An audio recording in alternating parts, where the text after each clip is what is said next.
Team grand finals में ये believe करके आती है कि वो चैंपियन बन सकती है, लेकिन टीम एपेक्स गेमिंग जो उस वक्त अपने ओरिजिनल बैनर टीम हिंद के नाम से खेल रही थी, उनकी कहानी थोड़ी अलग थी। तेज FFMIC 2026 स्प्रिंग के ग्रैंड फाइनल्स के स्टेज पर कदम रखने से काफी पहले, पहला मैच शुरू होने से पहले, पहला पॉइंट मिलने से पहले उन्होंने अपना एंडिंग इमेजिन कर लिया था। उनके लिए ट्रॉफी पहले ही उनकी थी।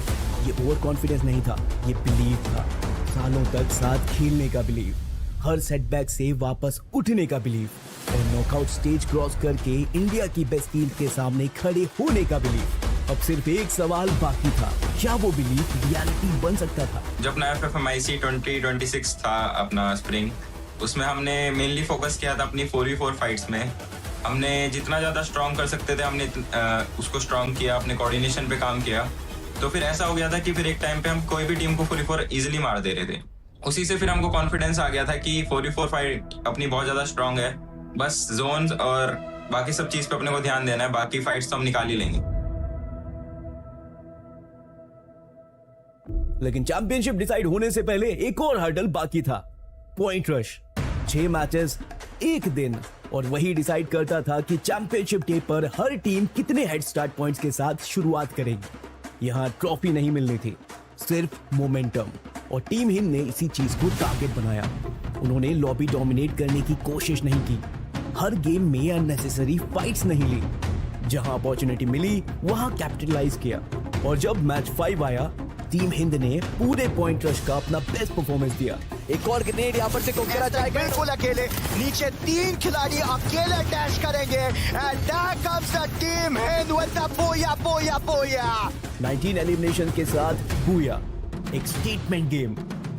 दिन के एंड तक team Hind overall 3rd place पर फिनिश हुई। रिवॉर्ड मिला 5 head start points. Grand finals में तो हमारा स्टार्टिंग में टारगेट यही था कि हमको 3 से 4 गेम में चैंपियन रश ऑन करना है, बट ऐसा हुआ कि हमारे गेम्स बहुत ज्यादा एवरेज चले गए कुछ रीजंस की वजह से। चैंपियन रश डे की शुरुआत हुई और शुरुआती 4 मैचेस में एक बात क्लियर हो गई, ये टूर्नामेंट किसी एक टीम का नहीं होने वाला था। हर गेम का हीरो अलग था। मैच 1 में फायर आइज गेमिंग ने पेस सेट किया। मैच 2 में गॉडलाइक Esports ने लॉबी कंट्रोल कर ली। उसके बाद RNX Esports ने बैक टू बैक बूयाज लेकर पूरा लीडर बोर्ड हिला दिया। हर मैच के बाद स्टैंडिंग्स बदल रही थी, हर फाइट टाइटल रेस को एक नई डायरेक्शन दे रही थी, और टीम हिंद वो क्वाइटली रेस के अंदर बनी रही। चैंपियन रश फॉर्मेट में कभी कभी सरवाइव करते रहना लीड करने से भी ज्यादा इंपॉर्टेंट होता है, क्योंकि जब बाकी टीम एक गेम में टॉप करती और अगले गेम में क्रैश हो जाती, वहीं टीम हिंद कभी पिक्चर से बाहर नहीं हुई, वो बस अपने मोमेंट का वेट कर रही थी।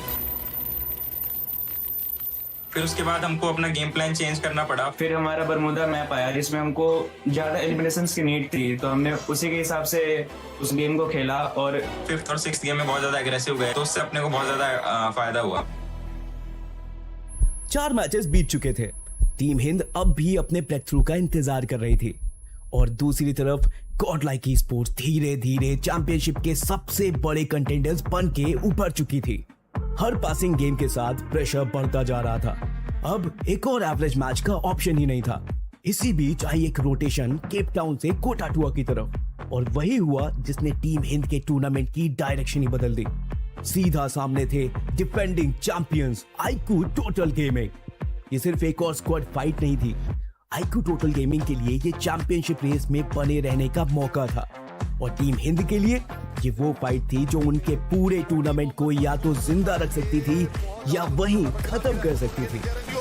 सामने की तरफ से टीम हिंद इसके ऊपर अटैक करती हुई इस समय पर लीड आगे बढ़ते हुए बुलविन को डाउन करने की कोशिश है। He is the last man standing because IQ Total Gaming is yet to touch the 80 points mark। क्या माफिया अपने खिलाड़ियों को गेम के अंदर इस मुकाबले में वापस ला पाएंगे? जी नहीं। 10वें पायदान पे IQ Total Gaming का खात्मा होता हुआ, और उस मोमेंट के बाद पूरा मैप टीम हिंद के लिए खुल गया, और धीरे धीरे लॉबी सिर्फ 3 स्क्वाड्स तक सीमित हो गई। अब टीम हिंद सिर्फ रेस में नहीं थी, अब पूरी लॉबी को पता चल चुका था ये टीम चैंपियनशिप जीत भी सकती है। हमको तो शुरू से ऐसे गेम की नीड थी चैंपियन बनने के लिए, क्योंकि एवरेज सा ही गेम हमारा जा रहा था शुरू से, या फिर आप फर्स्ट देख लो, सेकंड देख लो, थर्ड देख लो, पूरी टीम मतलब बूस्टअप हो जाए और चैंपियन की तरफ आगे बढ़े। Gujarat, can you feel the fire? Match 5 ने टीम हिंद के चैंपियनशिप ड्रीम को दोबारा जिंदा कर दिया, लेकिन अगले 2 गेम्स उस ड्रीम को फिर से तोड़ने पर आ गए। Match 6 8th place finish. But वो 16 वाला मैच में हमने थोड़ी सी गलती की, कोऑर्डिनेशन में इशू आया, वो फाइट अपन हार गए। हाँ, एक चीज जरूर हुई, टीम हिंद ने चैंपियन रश एक्टिवेट कर लिया। तो चैंपियन रश ऑन होने के बाद हमारी स्ट्रेटजी में हमने चेंज लाया था, क्योंकि उससे पहले हमने बहुत सारे टूर्नामेंट्स में भी प्रैक्टिस की थी जब चैंपियन रश ऑन होने के बाद बूया करने की, तो फिर हम उसी स्ट्रेटजी के साथ आगे गए थे। चैंपियन रश सिर्फ आपका ऑब्जेक्टिव चेंज नहीं करता, पूरी लॉबी का गेम प्लान बदल देता है। अब हर टीम को पता था टीम हिंद को बस एक और बूया चाहिए, सिर्फ एक, और चैंपियनशिप खत्म। प्रेशर सिर्फ टीम हिंद पर नहीं था, प्रेशर उन हर टीम पर था जो उन्हें उस एक बूया से रोकना चाहती थी। फिर अपने को नेक्स्ट गेम में चांस मिला एंड हम सेम स्ट्रेटजी के साथ गए। मैच 7 में गॉडलाइक के अगेंस्ट एक रिस्की पुश, और इस बार सब कुछ उल्टा पड़ गया। हिंद को होल्ड बैक नहीं करना चाह रहे, स्क्वाड को स्पॉट आउट करा, स्पॉट करते ही अंदर घुसे team godlike, they are in trouble. यहाँ पर से मार्को को भी गिरा दिया जाएगा, केडी गॉड एंड बुलविन वो भी नॉकआउट होते हुए नजर आने वाले। साहिल जाट एक लौते खिलाड़ी, उनको भी करा बाहर। टीम हिंद लॉबी की पहली एलिमिनेटेड स्क्वाड बन गई। जो मोमेंटम मैच 5 में बना था वो एक ही गेम में रुक सा गया। तो मतलब हम 7th मैच में जब एलिमिनेट हुए तो मतलब सब वैसे ही सैड हो गए, फिर डिमोटिवेट टाइप के होने लगे। फिर जैसे ही हमने देखा कि 7th मैच में आरएनटी ने बूया करा, तो फिर मतलब सब एकदम ऐसे खुश हो गए और फिर एक दूसरे में मतलब चेयर अप करने लगे कि मतलब अब तो करना ही है, अब तो चैंपियन बनना ही है। अब हर मिस हुई बूया सिर्फ पॉइंट्स का नुकसान नहीं थी, वो बाकी टीम्स को एक और चीज दे रही थी, होप। मैच 7 के बाद इक्वेशन बिल्कुल बदल चुकी थी। चैंपियन रश एक्टिवेट करने वाली 7 टीम्स में वो सबसे पीछे थे, लीडर बोर्ड के लीडर से 24 पॉइंट्स पीछे। पहली बार चैंपियनशिप इतनी दूर लग रही थी।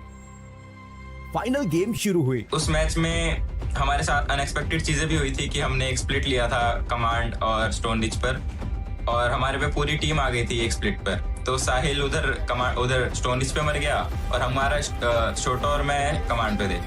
तो वो फाइट इतनी जरूरी थी निकालनी, क्योंकि अगर वो फाइट हार जाते तो हमारी पूरी टीम एलिमिनेट हो जाती। पड़ेगा डिलीट एंड चेक की नॉक हो चुके हैं। इस दौरान 2 खिलाड़ी सर्वाइव करेंगे और माफिया यहाँ से लॉन्च पैड से निकल जाएंगे। कैश टेक में सफलता मिलेगी, माफिया पे शॉट लिए गए और काफी जगह चोट लेकर रखा है। अब सिर्फ एक ऑब्जेक्टिव था, फाइनल सर्कल तक पहुंचना।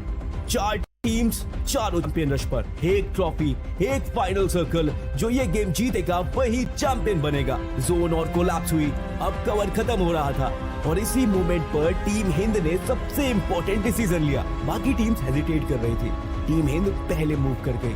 रिस्क था, लेकिन उस रिस्क ने उन्हें सबसे वैल्यूएबल चीज दी, पोजीशन। अब बाकी टीम्स स्पेस के लिए लड़ रही थी और टीम हिंद के पास ऑलरेडी वो स्पेस थी। जोन के दूसरे साइड फायरस गेमिंग और आइको टोटल गेमिंग एक डेस्परेट फाइट में उलझ चुके थे। दोनों जानती थी ये फाइट हारते ही टूर्नामेंट खत्म। दूसरी तरफ आरएनएक्स ने टीम हिंद पर प्रेशर बनाने की कोशिश की, लेकिन बेटर पोजीशनिंग का एडवांटेज टीम हिंद के पास था। पुश डाउन किया और आरएनएक्स एलिमिनेट, और अब सिर्फ 2 टीम्स बच गई थी, फायरस गेमिंग और टीम हिंद। थोड़ा सा डैमेज होते हुए नजर आएंगे, बढ़ेंगे आगे की और स्काइलर का प्रयोग, ट्रोल को यहाँ पर से डैमेज अकेला गिरा, शॉटो करेंगे ट्रोल के ऊपर अटैक है, ट्रोल को करा जाएगा नॉकआउट। प्रिंस एक लौते खिलाड़ी, उनको भी करा बाहर। नेज Free Fire Max India Cup 2026 spring के विनर्स हमारे सामने, they are none other than team Hind. Championships सिर्फ फाइनल बूया से याद नहीं रखी जाती, ना सिर्फ ट्रॉफी लिफ्ट से, ना सेलिब्रेशन से और ना ही कॉन्फेटी से। उनकी फाउंडेशन उससे बहुत पहले पड़ती है। मेटा को समझने में, स्क्रिम्स के एंडलेस आवर्स में, हर हार के बाद हुई अनकंफर्टेबल डिस्कशंस में और उस बिलीफ में जो कभी टूटने नहीं दिया गया। टीम हिंद ने तेज FFMIC 2026 स्प्रिंग इसीलिए नहीं जीता क्योंकि वो परफेक्ट थी, उन्होंने इसलिए जीता क्योंकि जब जब टूर्नामेंट ने उन्हें टेस्ट किया, हर बार उनके पास एक जवाब था। और अब एक नया चैप्टर शुरू हो रहा है। इस बार टीम हिंद के नाम से नहीं, टीम एपेक्स गेमिंग के नाम से। अब बाकी टीम्स ट्रॉफी के पीछे नहीं भागेंगे, वो भागेंगे डिफेंडिंग चैंपियंस के पीछे, क्योंकि फॉल सीजन में हर टीम का टारगेट एक होगा, टीम एपेक्स गेमिंग। इस टाइटल को हमारे को डिफेंड करना एक बहुत बड़ी चीज़ है, क्योंकि हमारी अब रिस्पॉन्सिबिलिटी और ज़्यादा बढ़ गई है। जैसे कि हम और भी जानकारी और फैंस भी हमारे बहुत सारे नए जुड़े हैं हमारे साथ, तो हमारी रिस्पॉन्सिबिलिटी है कि उनको निराश ना करना। एंड इस बार कंपटीशन भी बहुत ज़्यादा रहने वाला है, क्योंकि जो लास्ट टाइम टीम्स थी वो भी हैं और काफ़ी सारी नई टीम्स भी आई हैं, तो डेफिनेटली कंपटीशन बढ़ा है एंड उसलिए हमको भी उसके लिए और ज़्यादा मेहनत करनी पड़ेगी। हमको इंटरनेशनल एक्सपोजर चाहिए था, तो हमने वो अचीव करा है। AWC 2026 के स्लॉट को अर्न करा है और मतलब अपने आप को मतलब प्रूव करेंगे AWC में, ताकि अपने फैंस को निराश ना करें। हर चैंपियनशिप में एक ऐसा प्लेयर होता है जो सिर्फ स्कोर बोर्ड पर नहीं, पूरे टूर्नामेंट की कहानी पर अपना नाम लिख देता है। TEZ FFMIC 2026 स्प्रिंग के लिए वो प्लेयर था हिंद बुलविन। 22 एलिमिनेशन, 8300 प्लस डैमेज और ग्रैंड फाइनल्स का मोस्ट वैल्यूएबल प्लेयर। जब मुझे MVP का टाइटल मिला तो मैं बहुत खुश था, क्योंकि मैंने इसी के लिए बहुत प्रैक्टिस करी थी। मेरे घर वाले भी बहुत खुश थे, क्योंकि वो देख रहे थे और उन्होंने देखा कि मुझे MVP मिला और चैंपियन हम बने। आपकी नज़रों में मैं MVP हूँ, बट मेरी नज़रों में मेरी पूरी टीम है, मतलब टीम वर्क ही मेरे लिए सबसे ज़्यादा है। एक सफर यही खत्म होता है और एक नया सफर शुरू। अब बारी है टीम एपेक्स गेमिंग के बैनर के नीचे अपने टाइटल को डिफेंड करने की। TEZ FFMIC 2026 फॉल के दौरान हम लेकर आएंगे और भी behind the scenes stories, exclusive player interviews और टूर्नामेंट की हर बड़ी कहानी सबसे करीब से। एंड होप सो इस बार भी हम वो टाइटल को जीतें।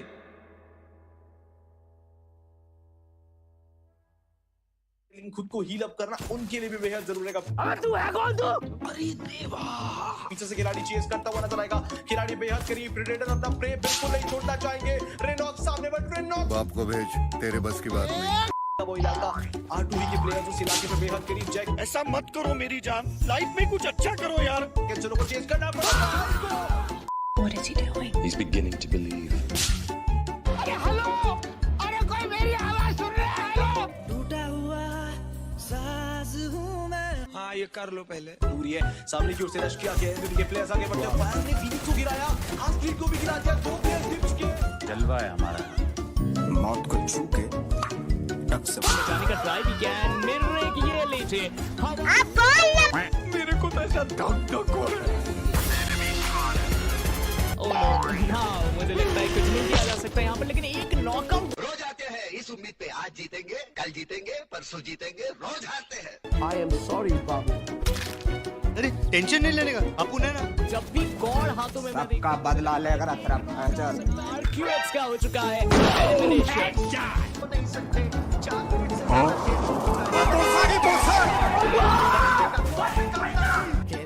क्या था?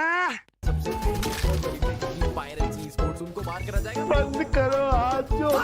शॉट से फिलहाल यहाँ पर से एक एलिमिनेशन अपने नाम करते हुए नजर आएगा ये खिलाड़ी। 2 elimination over. Bye, have a great time. अब देखिए असेंडेंस के जस्ट ऊपर एंड रॉजर ने ग्रेनेड थ्रो किया है। अभी बता दे भाई। पढ़ाई लिखाई में ध्यान लगाओ, IAS बनो और देश को संभालो। पार्टी का एलिमिनेशन निकाला है।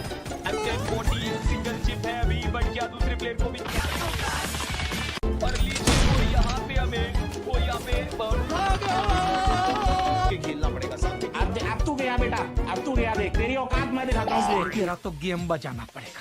स्लैमिंग किया जाएगा यहाँ पे। व्हीकल का बस हवा निकल गई। इस्तेमाल किया गया, बट राजू वो भी इस वक्त सारी कैलकुलेशन फिर अभी बाबा नेत्र वो भी ट्राई कर रहे हैं। 5 एलिमिनेशन के बाद अच्छे से टॉस किया, तो सही समय भी हो लगा, बट ये क्या चढ़ गए और देखिए कप्तान का स्ट्रगल है। बट मुझे लग रहा है अब सलमान भाई आर यू रनिंग?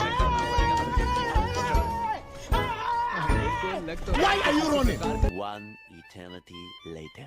मुझे अपने घर जाना है। मुझे घर जाना है। ये समझ नहीं आ रहा मुझे। एक तो पैटर्न प्लेस की तो चल ही रही थी MX। तुम लोगों ने ये सोच लिया था कि ये तो कोई नल्ला बेरोजगार, इसको तो जैसे घुमाएंगे वैसे घूमता चला जाएगा। आजा आजा आजा। क्या हो गया तुम्हें? जल्दी वहाँ से हटो। Ayush I'm a bird. सांप को देखा और तेरे को देखा तो पहला सांप को छोड़ के तेरे को मारना.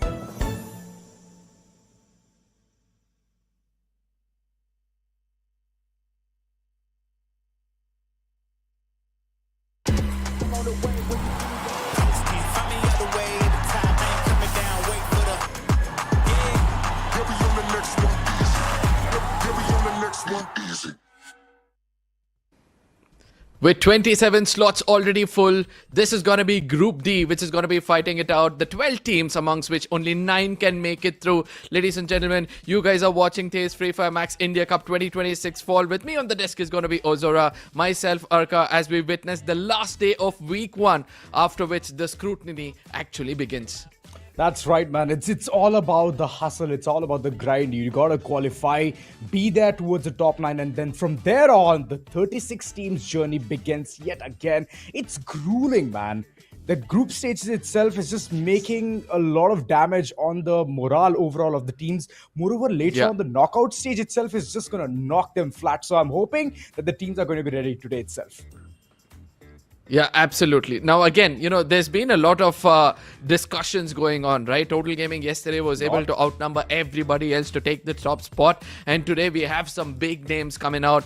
And the group is also very promising. So we'll have to wait and witness if anybody else can outshine them to be the top of the table. And let's not forget the most important thing of the day. There's a special announcement by the end of the stream. So you guys make sure to stick around, because once that news is out, I believe everybody's going to be happy. Absolutely, man. The news is going to be absolutely crazy. But before all of that, let's just head towards the timelines and understand how things are shaping up for the teams, how well they're prepared, whether they know this or not. The group stages, it's split into 2 halves. The first week, it's about to end. Today is 9th of August, and then later on, the week number 2 is going to be even more grueling. From there on, they're going to head all the way towards the knockout stages, where it's going to be a round-robin format. And it's just chaotic how teams are going to go ahead and perform there. So, hoping that things are going to shape up to perfection for them. Moreover, the grand finals, the dates are released. 26 September points rush, and then later on 27 September is going to be the champions rush. Yeah, I'm just waiting to see how teams are going to come out, because from here on, we're going to witness the biggest scrutiny of the tournament, as I said before. But the group stages, this is how it has been. We are in the last day of week 1, and that's where we bring in Group D, as they fight it out for 9 more slots. And after which, in week 2, all these teams, that is 9 from each group, making it a total of 36, will be divided into 3 groups of 12 teams, and A, B, C groups will be clashing it out, and top 6 from each group will make it into the knock stages. Yep, and all of that for what? They are fighting for that grand total prize pool of 1 crore rupees. The champions are going to receive 35 lakh on their name. Second place, 17 lakh. Third place, 7 lakh. The prize pool keeps, parting ways in all of these positions. But the 18th spot, you just get 77,500. It's better you do not reach there. Moreover, the grand finals MVP receives a handsome check of 1,50,000 rupees. How good is that?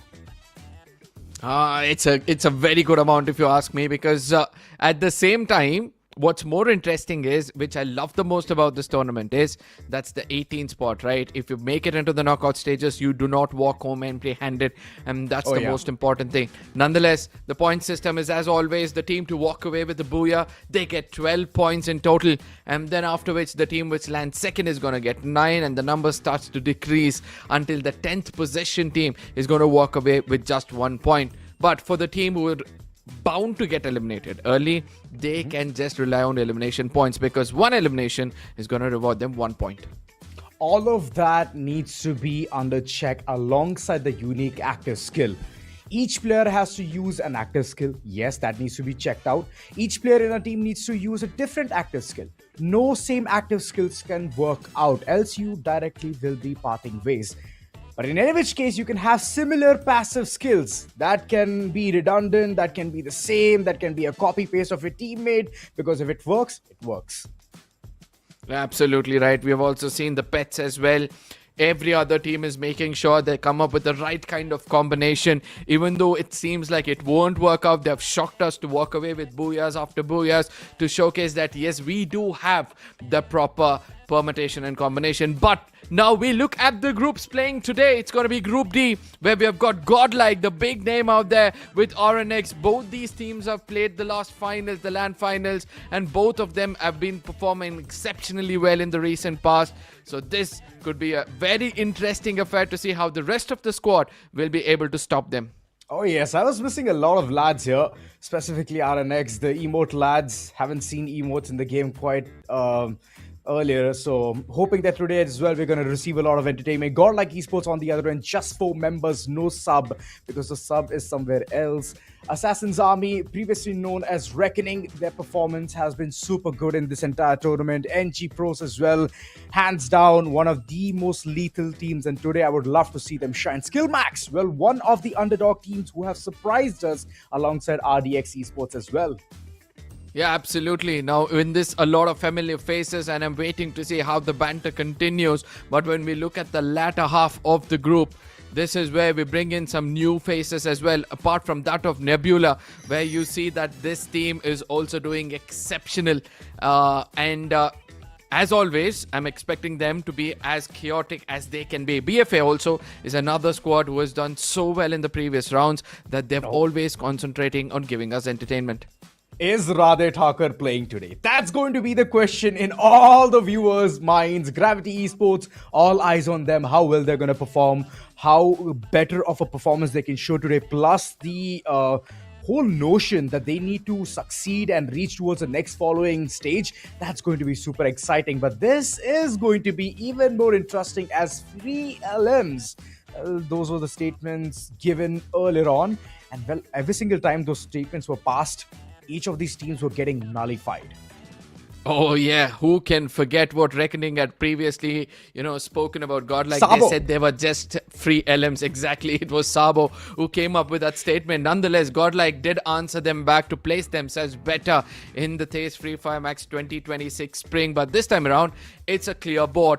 And we'll have to wait and watch whether they carry forward this banter, because at the end of the day, all we need is drama and some entertainment. And all the fans out there, this is where I bring you guys into picture. Let us know that this time around, who could be that free LMs in this lobby, because that is where I start to think that I might be wrong.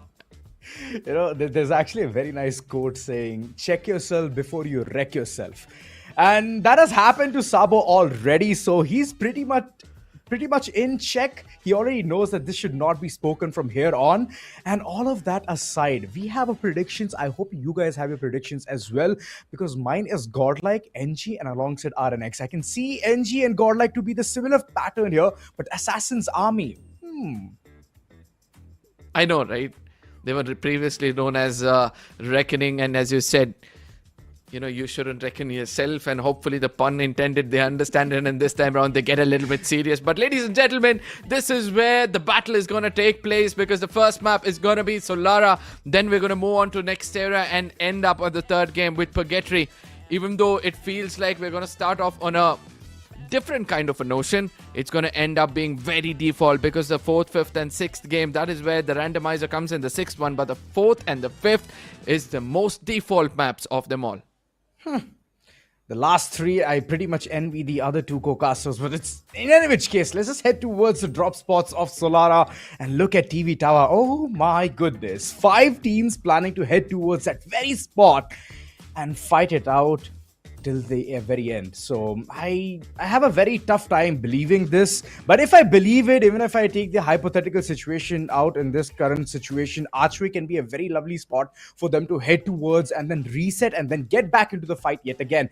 But in all of the situations, I just see one thing and one thing only, that is enemies' destructions, the momentum breaking down, shift of paradigm. You see? Suddenly you put so much of pressure on me and the teams, my friend, because I do understand, right? Everybody will look forward to have the positives of whatever you have told so far. And I do believe that teams would not want to lose momentum, would also want to make sure that they hold the top spot. But at the end of the day, it's you not being at the very bottom. With which, again, I would like to bring in the experts of the game, the survivors who are watching us right now. Do let us know, which team do you think is going to walk away with the BOOYAH on the first game ever? And that is how the momentum builds for that respective team. But at the same time, we are just just few seconds away from starting off the first map of the day. And I do believe it's time for us to say, let's fly in. Theme park map, Solara. It's going to give us a lot of entertainment, not going to lie about that. In the beginning itself, Solara, once it gets over, teams are pretty much happy because this is not their favorite map to begin with. But I would love to see the flight path. Where is it heading from? Delta Isle all the way towards the hub. Oh my god, this is such a northern-centric flight path which is not going to allow most of the teams to head towards Eco Drain. But one slippery slope away and you can reach towards Eco Drain. All you have to do is reach towards Casa Vista, take a fight against NAAZ Esports, win against them, and then reach them. Yep. But that early skirmish we were looking out for, it seems like it's Delta Isle is where the first point of contact is. And RNX, they lose a player already. And that is going to anger them as gee, they're pushing in hard, to be frank. Asan takes that trade. Arman gets taken down and Asan realizes it's important for him to collect some coins and get his teammate back in the game. But he needs to be careful. Even though Shoko is the first one to fly in already, he needs to survive and make sure that he has that fighting chance. Oh boy, the fighting chance given right here. Gravity Esports could not do much there. It's a lot of gravitational pulling factor here as Assassin's Army. They're just full-fledged pushing right at the throats of the opponent, getting those elimination points. And Sabo, he's fixing all the mistakes from the previous tournament. He's fixing it up until and unless Ash is the last member remaining in this battle. Oh, there's another team coming in. RNX, you better be ready for this. They have popped in one of the members back into the map, but there you go. SKILLMAX, they're pretty close in the vicinity. I don't think so. They're going to have any kind of issue as long as they've got Hassan breathing, because he's one of those assaulters to watch out for. But we see another fight take place in GODLIKE. They've got their keen eyes to come in, and third party over here, it's NG Pros trying to challenge RDX, where RDX are having control. They've been very, very clever in holding this position. Gopu, who had just got knocked out, is now revived. A new addition to this lineup. Previously was in a different squad altogether, but let's not forget that him being in a squad itself, it's deadly. Oh, they're prolonging this fight for a really long time. Now GODLIKE has reached pretty close. There you go. Good weaponry all the way from Archway. They have marched themselves into this fight, and Anubhav, sadly, the experience is not going to help him a lot overall. Look at all the 4 members. I love their cam. I absolutely love their cam. All 4 members just stacked together. You don't need any POV from here on. Absolutely right. Teamwork is dreamwork, and that's what they're relying on. But Radhe Taco, now he'll have to tuck his tails and get away from this position because he needs to survive, revive his teammates. GODLIKE. Marco gets tagged a little bit, but Killer lands one on Nancy, gives that opening and confidence to RDX. But for some reason, Killer says, let's fall back. I guess it's his experience coming into play for now. RDX holding on to this top position. Look at that. They've got eyes in every corner of the map. Now they've seen Yogi as well, and that means the opponents need to be careful. But GE, oh my goodness, Radhe Taco, he gets eliminated, and the team to first exit this time around is going to be GE. Oh, that's not at all a good side. And similar thing goes for even the opponents called RDX. Unfortunately, they just could not explode. And the split push giving a lot of information on where the opponents are. That was absolutely crazy. Yogi playing it to perfection and just leading the team for victories after victories. 3 eliminations strong. And now they're aiming for more. Yogi! Lovely shot right between the eyes. And he's just waiting for more. Even though he's going to get revived, it doesn't matter. They're going to just make them utilize all the med kits and then just stall this fight for a really long time, where RDX, they will at one point of time think about dropping down. Oh, shots don't connect. Sakshami falls back. Now he needs to be prepared, but the retaliation was perfect. What? The second player also gets taken down. Saksham right now doing everything possible for his team. Puts up a UAV for information. Now he steps out of cover. Eventually gets punished as Nancy, he comes up with the Thompson, becomes the Mafia over here. Gets that knock and the confirmation. But what a beautiful retaliation coming in from the side of RDX. Commendable for sure. But GODLIKE, they say the gods are present. Oh yeah, they were a bit too ambitious in that fight. But it's alright, it's always good to be ambitious. Same thing goes for Badal as well. Lovely knock coming through. And he has cocooned himself. That can be a big mistake. And using a chrono shield instantly. Alright, Badal. He's checking all the boxes. I hope this is not his demise. And he runs away as well. What an escape artist. An escape artist for sure, but he's got 3 players on his tail and he needs to be careful. Look at them again, they're all coming together. Nice stall. It's Yogi Incognito. Eventually his location gets compromised. The second player gets taken down and the third one gets shot at a distance. It's going to be Eco who does the deed for the team, but somewhere I saw Marco, right? He tries to use that dash and he shoots himself out of that building. The staircase was used as a ramp, and the momentum was so much that he just fell off. That was a good takeoff, to be frank. Yeah, it was. Without any launch pad, nonetheless. That's like... Oh, yeah, that's another way for you to... Yeah, that's another way for you to get out of a situation.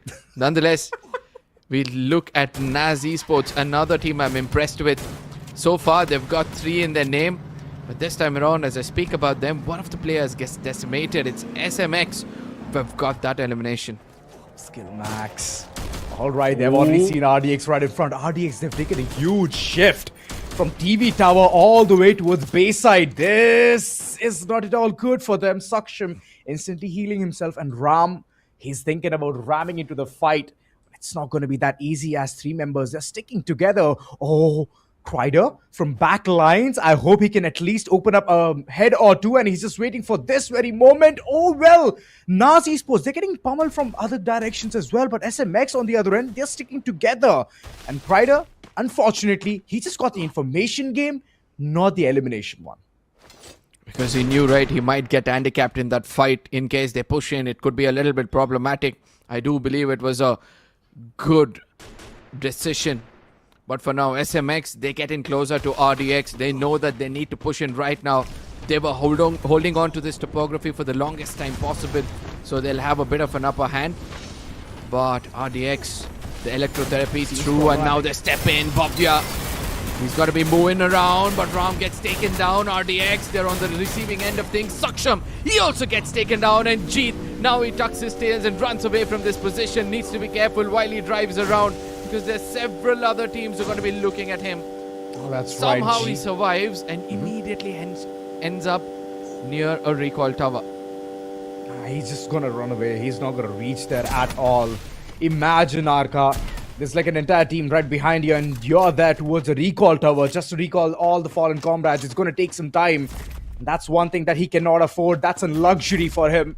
So he's just instantly going to run away. It's those shots, those fights are coming through. And Nebula, finally, they have broken the silence. But I hope that silence is not going to be so deadly for them. Just a couple of members left on the clock. And Swaroop is still twisting and turning, trying to find at least a knock or 2 from the likes of NG Pros. But the shots are going to be equally good. And Gopu, this dude cannot be messing around with close combat battles. And he is insanely good at it. M590, couple of pumps, and the opponent is out.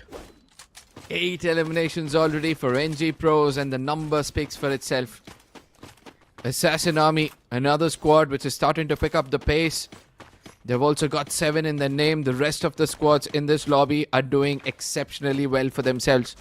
Apart from that, who have got eliminated, we see the WS as well as BFA with RDX are the only 3 teams who are still suffering to take a 4v4 battle. The perks of being at your boot camp. Godlike. It's such a great moment, right, for them to play together as a single team, not individually in a different room, isolated, and even if you yell, even if you scream, you're not able to hear about the callouts and anything. And that's the kind of momentum that they would love to shift towards RNX as well. RNX, they're in deep trouble. The shenanigans of Godlike right underneath, and Hassan, even though he has connected at least a shot or 2, there's a team pushing right in front of him. And wait a second, Hassan has been taken down. That's not a good sight as Marco, he's just marking the opponents and constantly taking them down. The entire team has been pummeled to death. RNX, they had the entire compound to their favor, but unfortunately, Godlike's push was so united, not a single member has bowed down. And this is the power that Godlike holds. Yeah, absolutely right. The org has got a lot to celebrate as this lineup is again showing them glimpse of some exceptional talent. Yogi, Iko, Marco and Nancy, they've been sticking together for the longest time possible, and that comes up with a lot of opportunity when it comes to synergy, when it comes to making sure they have each other's back.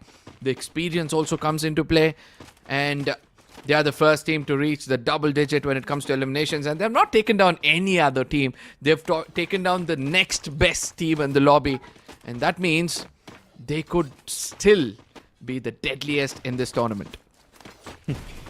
You just have to destroy the next following best, and that's what they did. But there's even the Pink City right beside them, and NAAZ Esports, they're so far just eyeing for that house where GODLIKE is currently sitting. Assassin's Army on the other end, they're towards the fun fair, and they can see an opponent team right in front, but those shots are not yet connected. Several eliminations. They're playing it pretty confident. They're playing it pretty strong as well, and using their binoculars just to get the information, reaching towards the arsenal just to upgrade those weapons. Well, that's a really good call. Yep, but for now, Assassin Army, it's Wild Fox yet again being that man doing the talking with the gun. Look at him, he's got 5 eliminations already. And every time I've seen him perform, he's always blown my mind. If there is any other player whom I'm kind of impressed, that has to be Hamo. You know, this lad with a sniper is so good at times that once he starts to get going, it's going to be so hard for the rest of the squad to keep up. Nonetheless, another team is approaching them, and this could be a gatekeeping scenario for WES, and that's going to be BFA trying to break this circle as they make it inside. Westeros? 0 eliminations? What are they even thinking? I do understand gatekeeping can be the way. Catching opponents off guard is really good, but at the same time, you gotta do something better. You need to push. You need to get the confidence factor in. And that's one thing which I cannot see for the likes of them. Westeros still trying to be called the King of the North, but if they need to be called that, you need to take this fight against Black Flag Army. The pirates are here, and they're lobbing in a lot of nades, a lot of damage coming through, but it's just all in vain as Westeros, they have found a very nice safe haven. They're sticking together, all 4 members. This can go south, the collateral damage can come through, but still Golden is alive. Oh, this is where they could be just expressing themselves in the best way possible. They put on one player and now they start to get aggressive, but BFA on the other side, they've started to retaliate well. One player gets confirmed, the revival comes through, but Rojga, he gets taken down. But BFA and even Steven, both these teams are taking a punch for a punch, and eventually both of them fall back because they realize there's another team who's trying to come in here and take advantage of this situation. Fighting fire with fire. Westeros, they're still intact. No elimination whatsoever on their name, but the nade! Oh. Wait a second, Golden! He naded himself. That's not at all a good sight for them. Even though they can fortify the entire room with glue walls, what can you do about those nades being pummeled right at them? Nebula Esports, they're pretty close, and this battle, once it breaks down, we all know what's gonna happen. Nebula with 8 eliminations, and they have the confidence factor in them. Absolutely right, but look at the circle. I don't see any team inside the circle right now, especially from the western end. It's Westeros who are still holding on to this position. They have information about 2 teams, but they do not realize that once they step out of this cover, there's going to be a lot of crosshairs waiting to decimate them. Nonetheless, I can already hear vehicles as they make it inside. NG Pros are going to be in a bit of a trouble because GODLIKE have got their eyes locked on them. And NAAZ Esports as well. Both these teams are interested to take down NG Pros right now. Oh. Couple of beatings taken already. NG Pros. 12 eliminations. That's really good for them. But they need the man count advantage. Right now just taking a very low ground. Laying low. Trying to see where the opponents can rush towards. As GODLIKE, they're on the top floor. 11 eliminations strong. And this is the battle that we were all talking about the west side. The entire area completely contested. Westeros moving in, but they need to be aware about the wolves on the back. Black Flag Army, the pirates, they're constantly hitting those shots, but unfortunately they have to safeguard themselves as well. NAAZ Esports right in front, and Rhinox is a lone survivor with a rock right in front. So I don't know whether he can stay alive for a longer time or not, but it's still outside the circle, so this is problems paradise for him. Absolutely. SMX trying to do their best. Look at them jiggle around, making sure they take down the weaklings first. And ultimately, Snow was trying to be smart, but eventually he gets taken down. And from afar, it's Godlike who paid a huge price for it. Ultimately, it was Yogi who picked up that frag. Nonetheless, SMX could be the next team who could be in a lot of trouble, because once Yogi the sniper puts an eye on somebody, I don't think so it's going to be easy for them to survive. Yeah, Yogi Anna with the arm in hand and SKILLMAX right in front. They're taking those shots. They think that they're outsmarting this opponent, but nope. He has the entire cover. He can instantly heal himself and glue wall to the way of the door. SKILLMAX still waiting for the shrink shifter to do some kind of a deed here. And Agent, what? A lovely team composition here. Shaitan just going ahead and healing Agent that he can be 100 HP when he reaches inside the circle, and that's a really good thought process. But the shots are coming in and it's some insane amount of damage on the opponents. NG, lone man surviving. Badal, where is he? In the lower grounds of this house? Okay. Yeah, what I love the most. Yeah, absolutely. But what I love the most is how a bolt maker is used when the complete circle is smaller than the range of bolt maker. Everybody inside this is going to get a beating of a bit. Godlike, after they enjoy that bolt maker doing a lot of damage for the rest of the squad, now they come out in the open.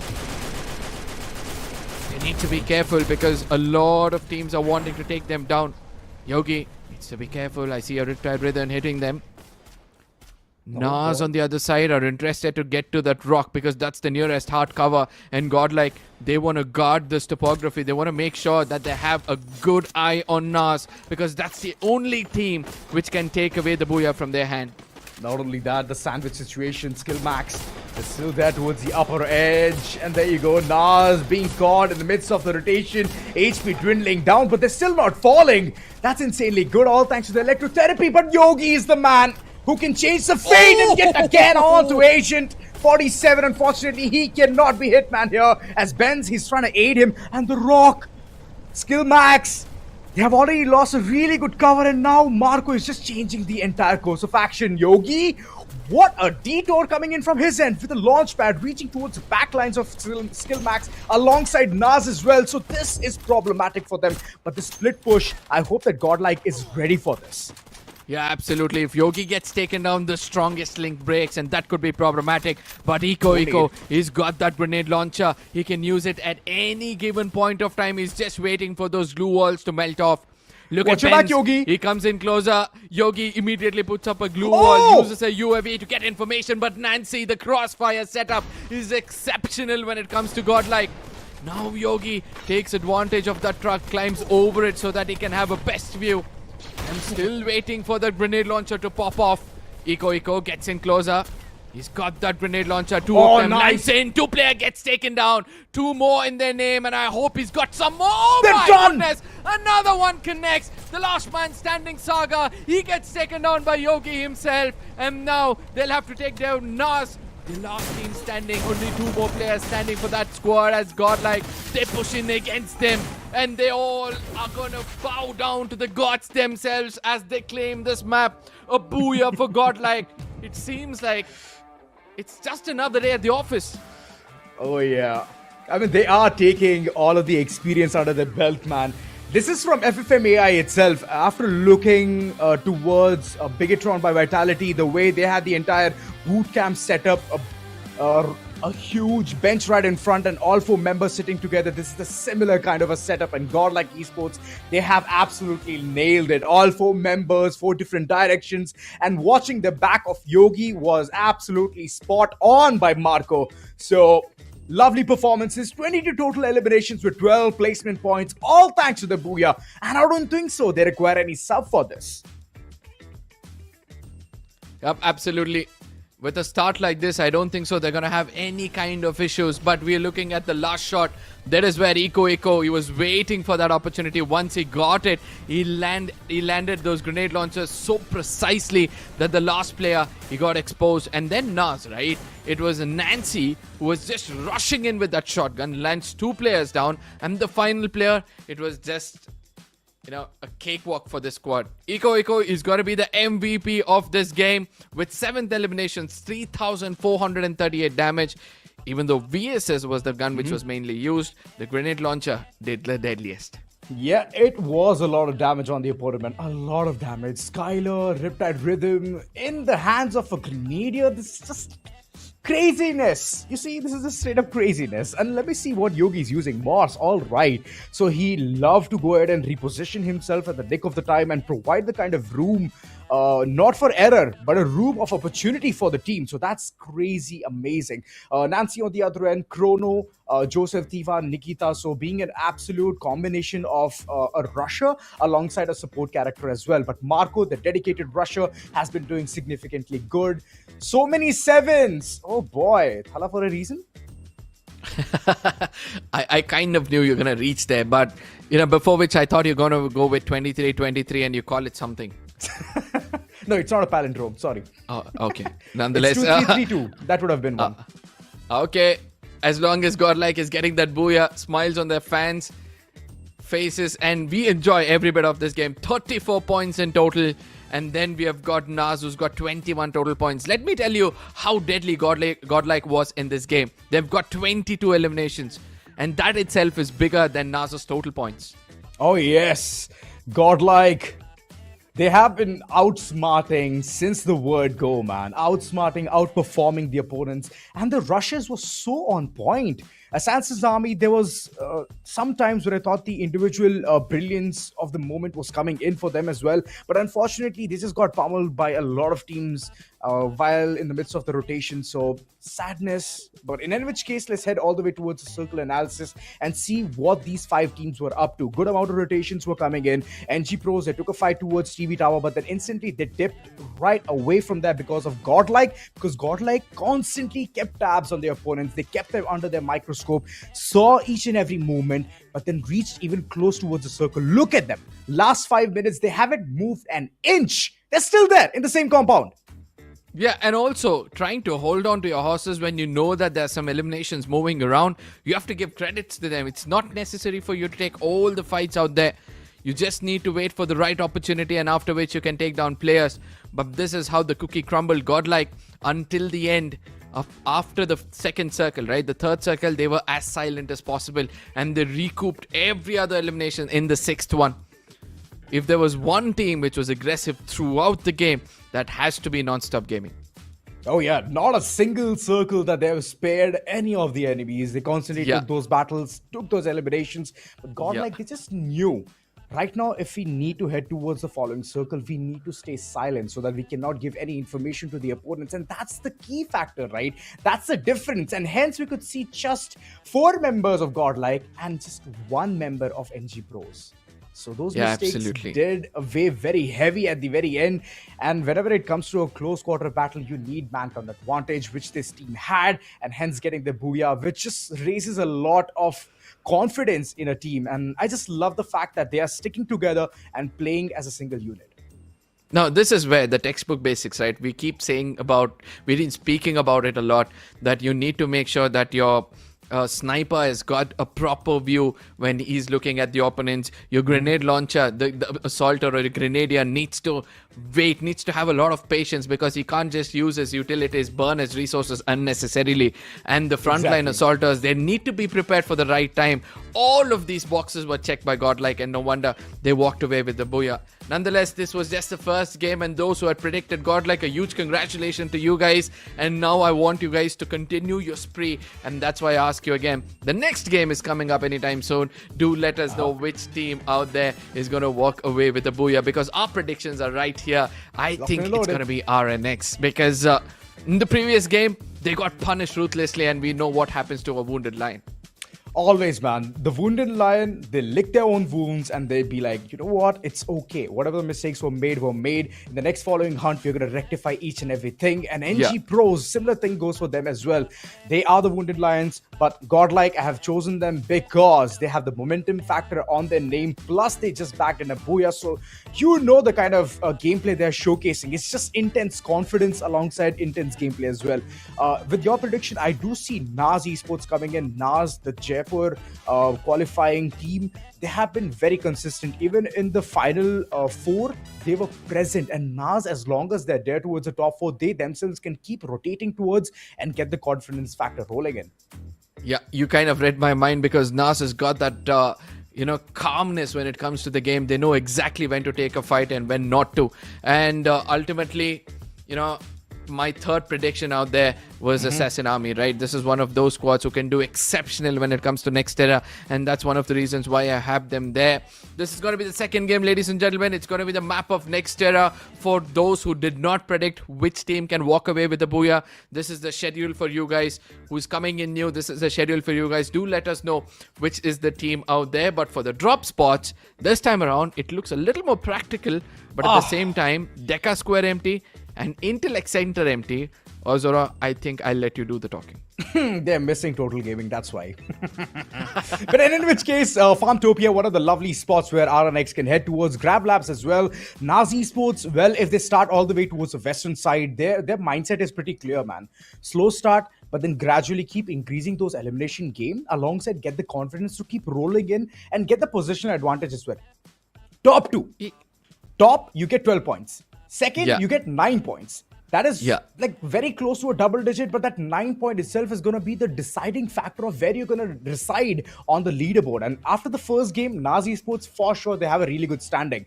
And for those teams who are already very aggressive, like GODLIKE, well, they're already at the tippy top. So this spot in the next following map of next era, you have to be super prepared about those third-party battles alongside your individual fight as well. Now, bringing in the factor of Radhe Thakur is something I would like to start with the next map coming up. But at the same time, the top 3 teams, the prediction from you guys, do let us know as we are just few seconds away from the upcoming map of next era. And as I said, it's Radhe Thakur who needs to make a proper comeback because he's coming here with a new team yet again to prove to us that experience, if comes in play with a little bit of young blood, it could be a little bit problematic for the rest of the squad and the flight path on our screens.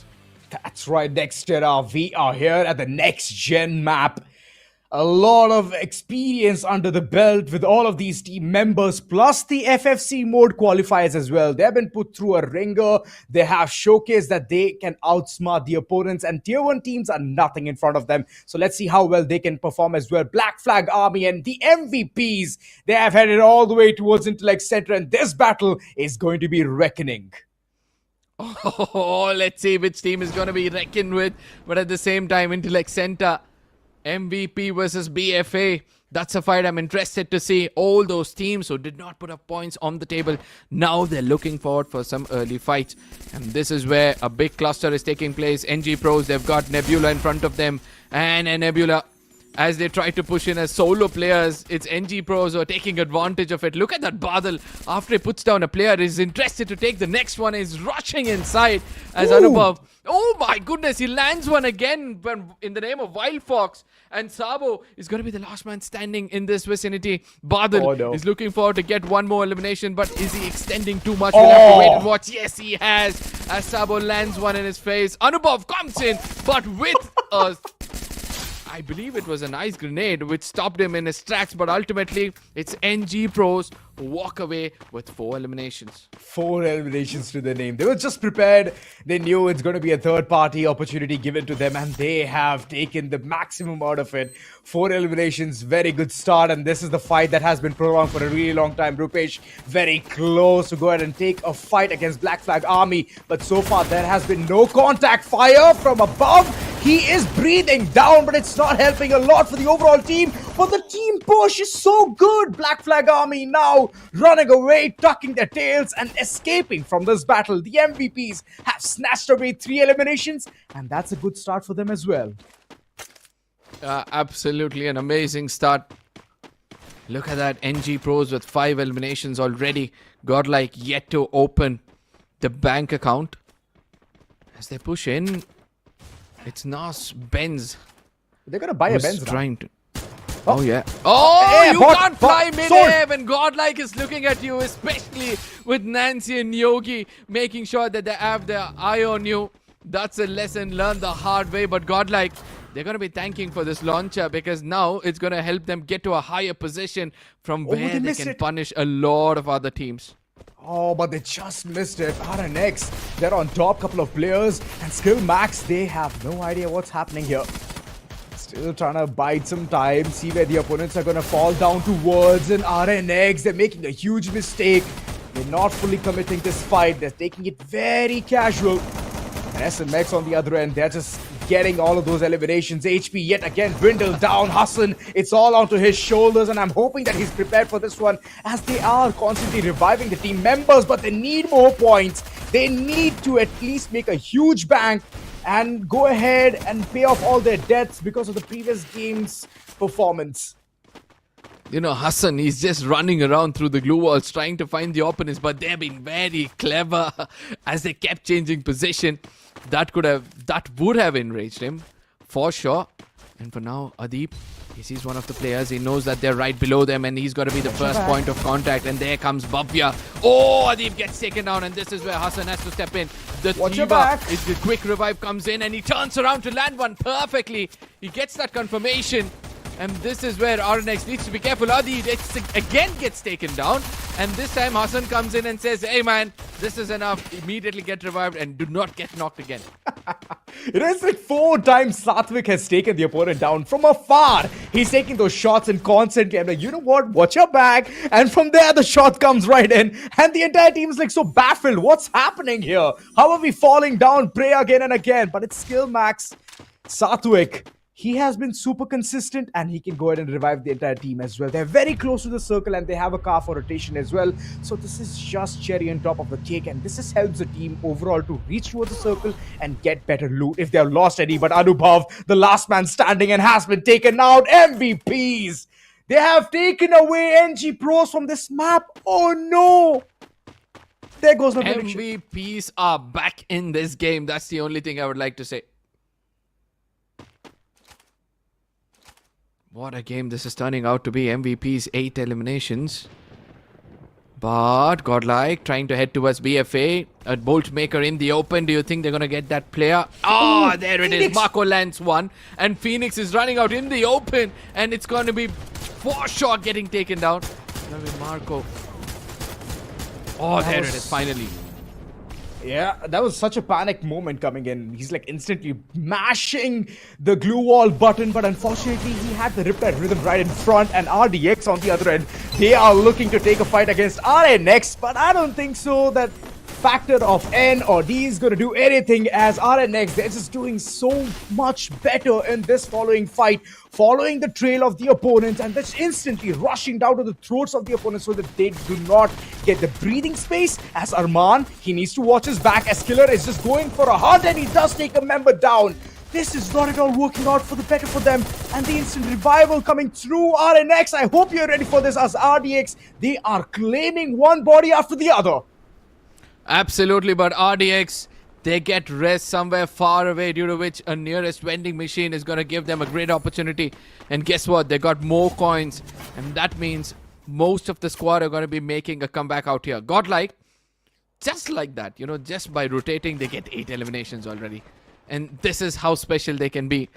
As you said, all 4 of them sitting together in that boot camp, they're just enjoying every single elimination they're able to rake up. That's right. NAAZ Esports, not a good start for them at all. The members are constantly going down, falling, crying for help. An agent is reaching very close to Benz. There you go, the revival comes through. And Black Flag Army, they have instantly thought about dashing out from harm's way. Roger, what's he up to? Kryder right in front, and Kryder, he is longing for that one elimination point in his pocket, but unfortunately he has been completely disabled. A124 onto him, and there comes Shaitan launching himself through eternity, and the confirmation walks right through. NAAZ Esports, alright. I'm going to take back my word by saying that they're not looking so consistent, but finally the consistency factor has poured right in. Yeah, I do believe they have read the lobby really good. Once they understood that GODLIKE is sticking together, playing as a complete squad, I believe NAAZ is also starting to walk in the similar footsteps. But, you know, the question arises, NG Pros, they're being the most aggressive team in the lobby. Is that enough for them to qualify into the next round? Because 25 points in 2 games looks decent, but by the looks of it, the whole set of teams in this group are almost having 25 points by the end of the games. We have seen a team not have a good game earlier on, Arka. For example, SATUL, they didn't have a good early game. First 2 games were an absolute bummer, but later on the way, they just caught up the pace. It can happen to anyone. Wait, Sagar, hello? Did I just see an emote coming in? And it's not from RNX. It is from SKILLMAX. Come on. As long as there's a healthy banter, I'm open for it. But for now, it's going to be godlike rushing in. What's happened to Marco? I don't understand. Every single moment we see him on our screen, all he's doing is aiming and shooting at everybody possible. Wow. Benz gets revived immediately as Benz revives immediately. As 2 squads make it, 2 of his teammates make it in No over way, here, but what? at the same time, godlike, they do not see him, and Marco at the end moment was like, I do see somebody over here. Nancy was like, the Trogan is going to do the job. It did do the job right there. There's SKILLMAX, all 4 members. Oh boy, that's a lot of information. It's one compound which SKILLMAX is holding an Eco right onto the recall tower, even though there's no member to recall for. But Eco, he would for sure be in that very spot just to tickle the opponents. And once the HP damage just walks right through, then the entire team is just going to go right in.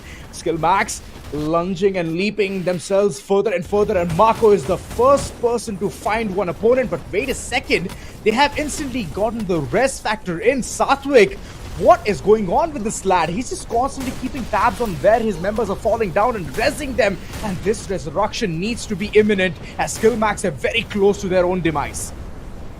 Yeah, godlike on the other side. Nancy, he gets stopped in his path. The grenade was starting to be a menace for SMX. Nonetheless, the 2 other players, they're trying to do their best. He has no clue where the players are because he just got revived. But the Riptide Rhythm is going to expose Rayan, and now Marco gets in closer. Nancy gets taken down. What a retaliation coming in over there. BOOYAH gets in closer. He puts another man down, and godlike suddenly are in a bit of a trouble as 2 of the other players are trying to fall back for the first time in this lobby. We see Yogi going incognito, but where he's heading, I do believe there's another squad out there. Oh, that's right. Instantly calling in the monster truck just to cross this entire river. Alright, I do see a member already towards a height advantage. What's going to happen, Eco? Is he going to be shot upon? Will he be ejected from this car? Absolutely not. They reach safe and they have 3,700 coins in their pocket. Oh, that's a lot of money.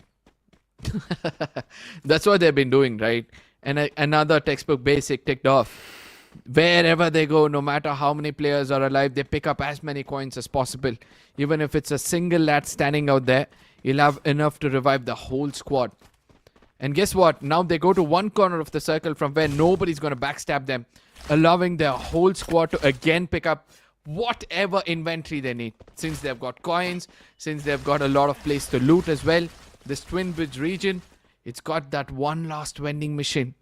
And if anybody needs it, they need to get to the northern side of this Twin Bridge region. RNX. Right in front of Black Flag Army, and Black Flag Army, they have the height advantage right here. But wait, what? SKILLMAX, they're going to take yet another house right in front. Oh, this triangle. It looks deadly as one of the members do fall down. The Black Flag Army, I don't think so they can go in for the confirmation. Satvik yet again. With the skin of his teeth, he's alive. This is some massive survivability skills under test, and they're just passing with flying colors. NAAZ on the other end, they are taking a lot of beating, but they're still alive and kicking. Oh! A small pixel visible, and Adib is able to land shots. Look at that. Almar comes in from another angle and he puts another man down. Got the grenade launcher as well as the grenades, but the glue wall is going to stop them for now. And look at what Hassan is doing.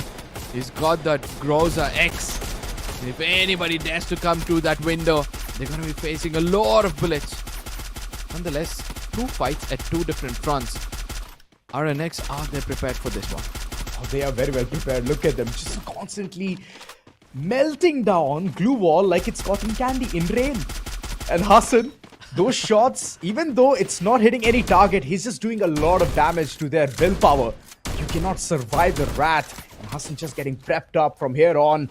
Black Flag Army on the other end, shots been taken. And wait a second, RNX is taking a fight against SKILLMAX. This is a very bold move coming in from there, and they better be prepared for this one, as majority of the lot is going to eye for that very spot.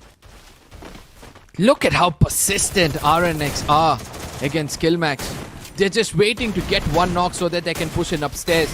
It's going to be Adib who's trying to do his best, lure the enemies out of their cover, and that's when they take advantage of it. But Satvik, he's been clever enough to use those glue walls, not allowing his teammates to take any kind of a hasty move.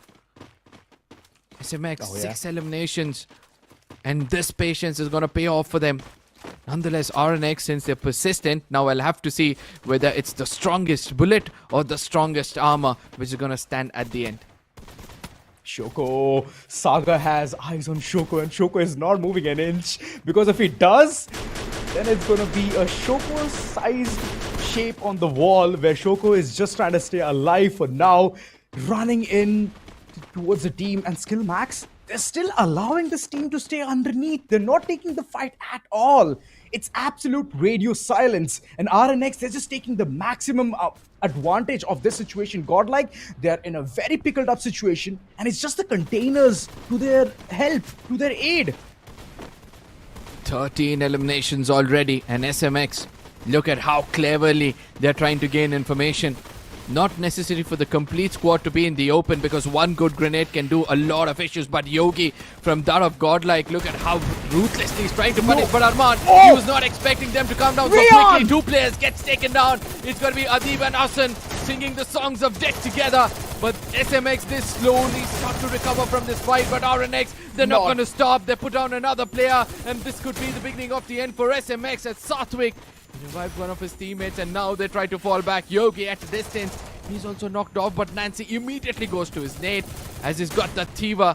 The quick rest is going to be coming in, and now they'll have to fall back to cover.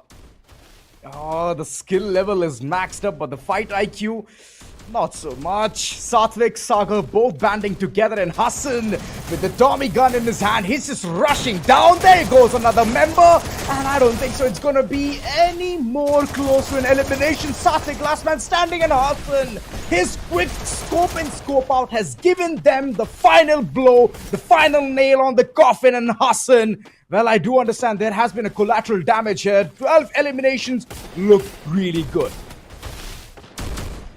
NAAZ still alive, RNX still alive, BFA as well as Westero. Now they need to be careful as BFA is trying to push in over here. Arman is caught off in a situation from where, oh, finally the glue wall goes away, but he's not stopping. Look at him just going into the faces of the opponents. Puts one player down, but Hassan, he's been pounced upon, needs to be careful. Hassan is trying to do his best, but the zone damage as well. And RNX will have to come to an end. Ladies and gentlemen, BFA are in a bit of a trouble, because now Godlike, they're going to keep their eyes on them keenly. Oh, that's right. Rhinox, last man standing. The sniper is not gonna be lasting for a longer time, as Godlike, they just had eyes on that house for a really long time, and the information was known. NAAZ Esports versus Godlike, and this is one of the battles where NAAZ, they need to be prepared yet again. This fight is going to end in just few seconds. Destroyed, as Godlike is going to claim yet another booyah. Back-to-back performances coming in from this team. What on earth is going on? I have no clue, man. It seems like Godlike is too chill right now. Look at them showing love to their fans. They're not at all taking this seriously by the looks of it. They're just enjoying the game. Everybody are in good, terms with one another. The healthy relationship is visible on our screens, due to which they're doing so well out there. Nancy, he says, Yogi, come on, man. Show them some heart. Show them some heart. Yogi's like, stop embarrassing me. There you go. I was about to talk about this, which is the palindrome number. There you go. Just making it obvious. But 12 placement points with 21 elimination points. Oh boy, this just cannot get better. And getting the first prime spot, like earning it, it's theirs, just pummeling down the opponents. And the final one, Benz, he was just thinking that his ABS works better. Sadly, it did not work. Sadly, the crash test just took him away. In any which case, Godlike, lovely performances coming in from their end. And the MVP yet again has to be Marco, with 9 eliminations, 3,900 of damage, and 7 assists. Crazy. With a Winchester? Are you serious Tum right tum. now? It's just tum tum. Yeah, exactly. Whatever he has done, he's done the best. And that's how he's able to, do a lot of damage in this lobby. Even in that final circle, the way Nancy was moving, right? Oh my god.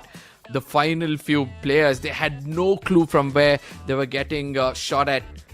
Nonetheless, I want to look at the stats of the rest of the squad. I know that each of them have a good share of things. But Yogi, in this map, probably was the only player who couldn't do that much of a damage. Oh, well. Marco, Nancy, Yogi, Iko, they are a phenomenal team. Plus, like we've already seen the entire composition in the previous game, they haven't changed anything. The pets as well, they're just working in a very nice synchronicity as well, getting the information with the R1, the B-Son equipped for Iko to lob the nades far away from where it can be designated towards, and that's just absolutely spot on. There is something up with this team, man. There's always going to be a lot of sevens. So I'm not going to repeat it twice. All right. It's good for us to say the BOOYAH, they saw it once, they felt nice, so they did it twice. Ultimately, ladies and gentlemen, it's going to be godlike yet again on top of the table. 33 points, another replication of the previous one. And again, look at that. How deadly are they? RNX have got 18 points in total, but godlike have got 21 eliminations alone. I would commend NAAZ Esports' performance. Commend! It's a plus for them. They're just constantly aiming for one thing. Being at the top 4. Doesn't matter how your game has gone all throughout, how many eliminations you have received. It's about the placement points, which is going to help them overall get at least second or third position. And the others, Gravity Esports, we just saw them part ways way too soon. But talking about the circle, the way they have shifted all the way from the northern side to the southern side, Benz, NAAZ Esports, they have gone miles and miles before they even took a stop. Absolutely right. But RNX, look at their rotation in this game, right? At one point of time, I saw them just moving around here and there, and they come to a stalemate situation from where they're trying to do their best to put down a team. They put themselves in a situation where they took that fight for so long that the rest of the squad could take advantage. But I'm shocked to see that godlike this time around was interested to pick up eliminations in every single circle. Whether it be one, they just took the lessons from NG Pros from the previous map itself. Godlike, at one point, they went radio silent, but from here on, they're like, nah, this time it's not going to happen. Oh, Godlike Esports with the tippy-top spot, and NAAZ Esports, like I mentioned, second or third spot. They have received the second with 38 total points. SKILLMAX, they have upped at least one position by 31 points, and NEBULA Esports, they have the fourth spot. RNX Esports, 3 spots up, all thanks to the previous game's performance, but NG Pros, all thanks to parting ways earlier in the map of Nextera, has landed them a big and a fatal blow. Down 3 positions. Yeah, but the interesting part is, yesterday the cutoff was 63 points. And godlike have already got 67 in 2 games. They're like, I can break up so many points that I can qualify in every other group. Let's see whether they'll be able to do that. But NAAZ, holding on to that second position, as you said, is a very, very good and a commendable thing to do, with godlike being so ruthless in this lobby. But Gravity Esports, MVPs and RDX, this is where I'm starting to worry for them, because in case they walk away with another single-digit game, then it becomes so hard for them to make a comeback in the final 3. This time it's 2 teams with single-digit numbers, Arka. This is just sadness pro max. So I'm hoping that at least they can wake up. It's a wake-up call, Arka. Come on. No jokes. It's a wake-up call for them. Third game needs to go really good. Else, things are going to go south, and from there on, you cannot remedy your position at all. It's going to be written on stone. It's going to be carved that you were here in this tournament. So before it's going to be that, just strike it out and just make it a perfect one, qualify, head towards the top 9. That's it. Yeah, it's not as easy as we say it, right?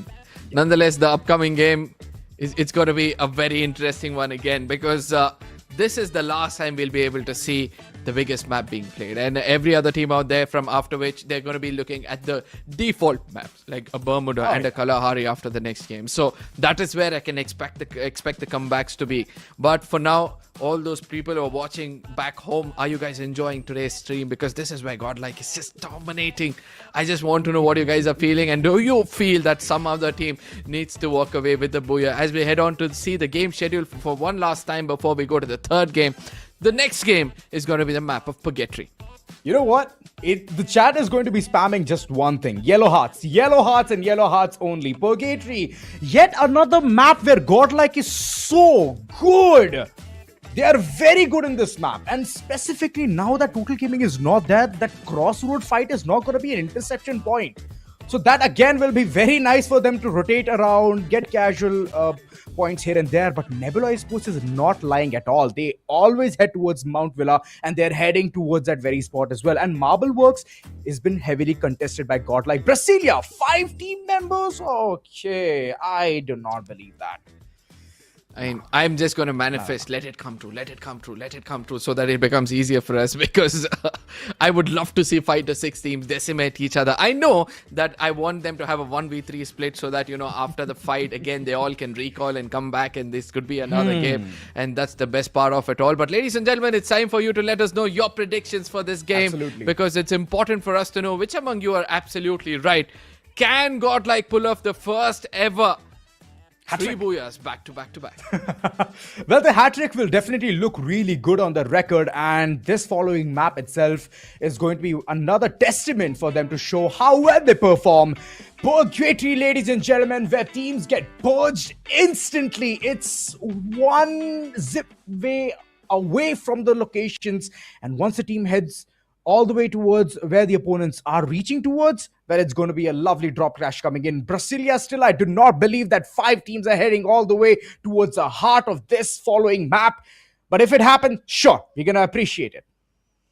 Absolutely. And the flight path starting all the way from Central to Moat House. This is where every other team will look forward for some early skirmish. Look at how the Southern Island is completely packed. I see Assassin's Army, I see MVP, I see SMX, I see NG Pros.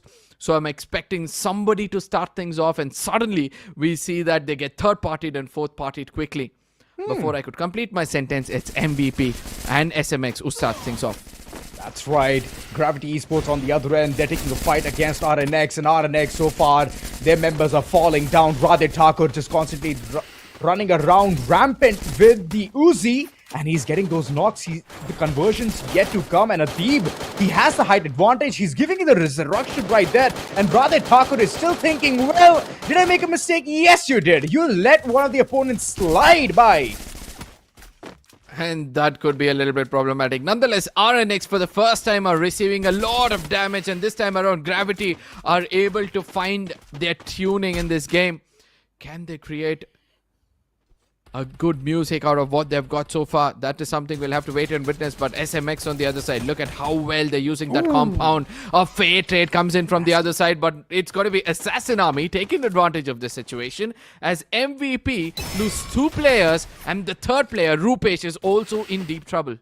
He is, and he thinks that proning is the solution. Proning is the way to go. Absolutely not. There's Bhavya from the back lines. There's Fire and Rupesh just sticking around in the containers, and Hemu, he's going to outflank these members. Fire, he's prepared for this battle, but Wild Fox the way has already posted himself. What?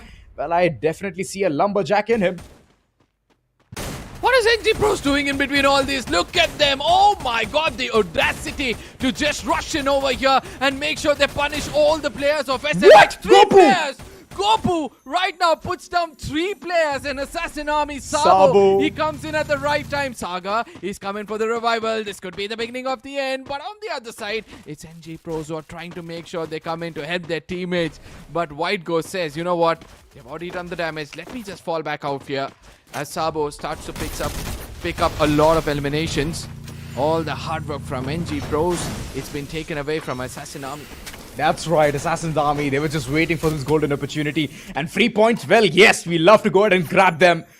Hemu on the other end, very close for a resurrection. And there you go, Sabo.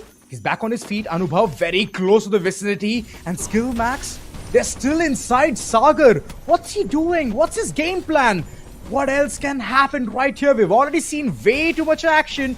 And Sabo, he's just making sure that the opponent does not escape away from the wrath that he's going to provide right about now. Hemu, glue wall melters utilized, and well, Sagar, it's about downtime. You better come out. God, he has a lovely weapon, but he's not at all taking any initiative to take this battle. Oh, finally he comes out, puts one player down, and he starts to make things interesting. Assassin Army, they get 5 eliminations, a perfect start for them. Back. Saga exposes himself and now runs back, leaving glue walls as a trail. And guess what? Sabo is like, I know where you are. He gets in over here, tries to connect shots, but Saga with that cork starts to make things go in favor. But Emu comes in all of a sudden, puts him down, and Assassin Army, a very, very healthy start for them. 6 eliminations already. That's right, and there's another fight brewing up right here. Westeros, they're in deep trouble, and Black Flag Army, they already have flagged this one straight up, saying that this is going to be our battle if we take a fight and if Godlike's members are knocked on the ground, which hasn't happened, so they're still away from this very vicinity. But wait a second, Marco is like, I'm going to take this battle. We're already having a lot of confidence factor under our belt, and we would love to get more eliminations. Godlike Esports. I don't think so anybody can match their aura in this game right now. Oh yeah. 2 back-to-back BOOYAHs, and the third one, they're aiming at it, relentlessly trying to take down the team in front of them in the name of BFA. And Marco, you know what happens once he starts to push in, right? He's bound to get one knock. And there it is, a player. Oh my god, and there's a backup from the other side. The off angle from this squad is been phenomenal as Eco gives that opening. It's got to be Rhinox who's in so much trouble. And suddenly, we jump to another fight, and this time it's got to be RDX versus Assassin. Oh, well, the confirmations are coming through. But that one fight where Asklad is like asking for where the opponents are coming from, there is no answer. Because Godlike is so good at rushing down the throats of the opponent that they just forget to breathe. All they can do is hit the panic button and be like, sorry, we want out from this battle. And that's one thing that you cannot get that easily. NAAZ, they've got 2 early eliminations, and what this time NAAZ Esports is doing is making sure that they go in for a very unique kind of a rotation, if you ask me. You know, they could have been involved in a lot of fights from the position they were holding, but rather they're like, you know what, let's take it slow. Let's watch out for our backs and take it slow. Oh, guess what? They're going to get a lot of eliminations as well, because there's another man trying to land in this vicinity, and he's already been shot at. Ben's double kill. Well, yes. Ben's finally starting himself up. It's a cold start, but soon the engine is going to rev and give a lot of momentum to the entire team, and hence reaching towards the top 2 yet again will be their goal. Getting those 9 points, but this time get more elimination. That's another factor that is going to weigh in a lot. But protect MVP Fire. That's one of the calls given in, as the hit list is on Assassin's Army. 6 eliminations, and Sabo right now just using some kind of a ninjutsu just to heal himself. And there's one member of Gravity Esports in the vicinity, Ski Lodge, one of the places where people usually head towards to enjoy the view. But imagine the view of bullets raining towards you. Oh, that's sadness. But when it's the other way around, it's happiness. Happiness. Yeah, for now, Assassin Army taking the complete... Oh, he gets the information. Yeah, they get the complete control of this key lodge and a lot of loot as well. This is one of those places I love to go in this game.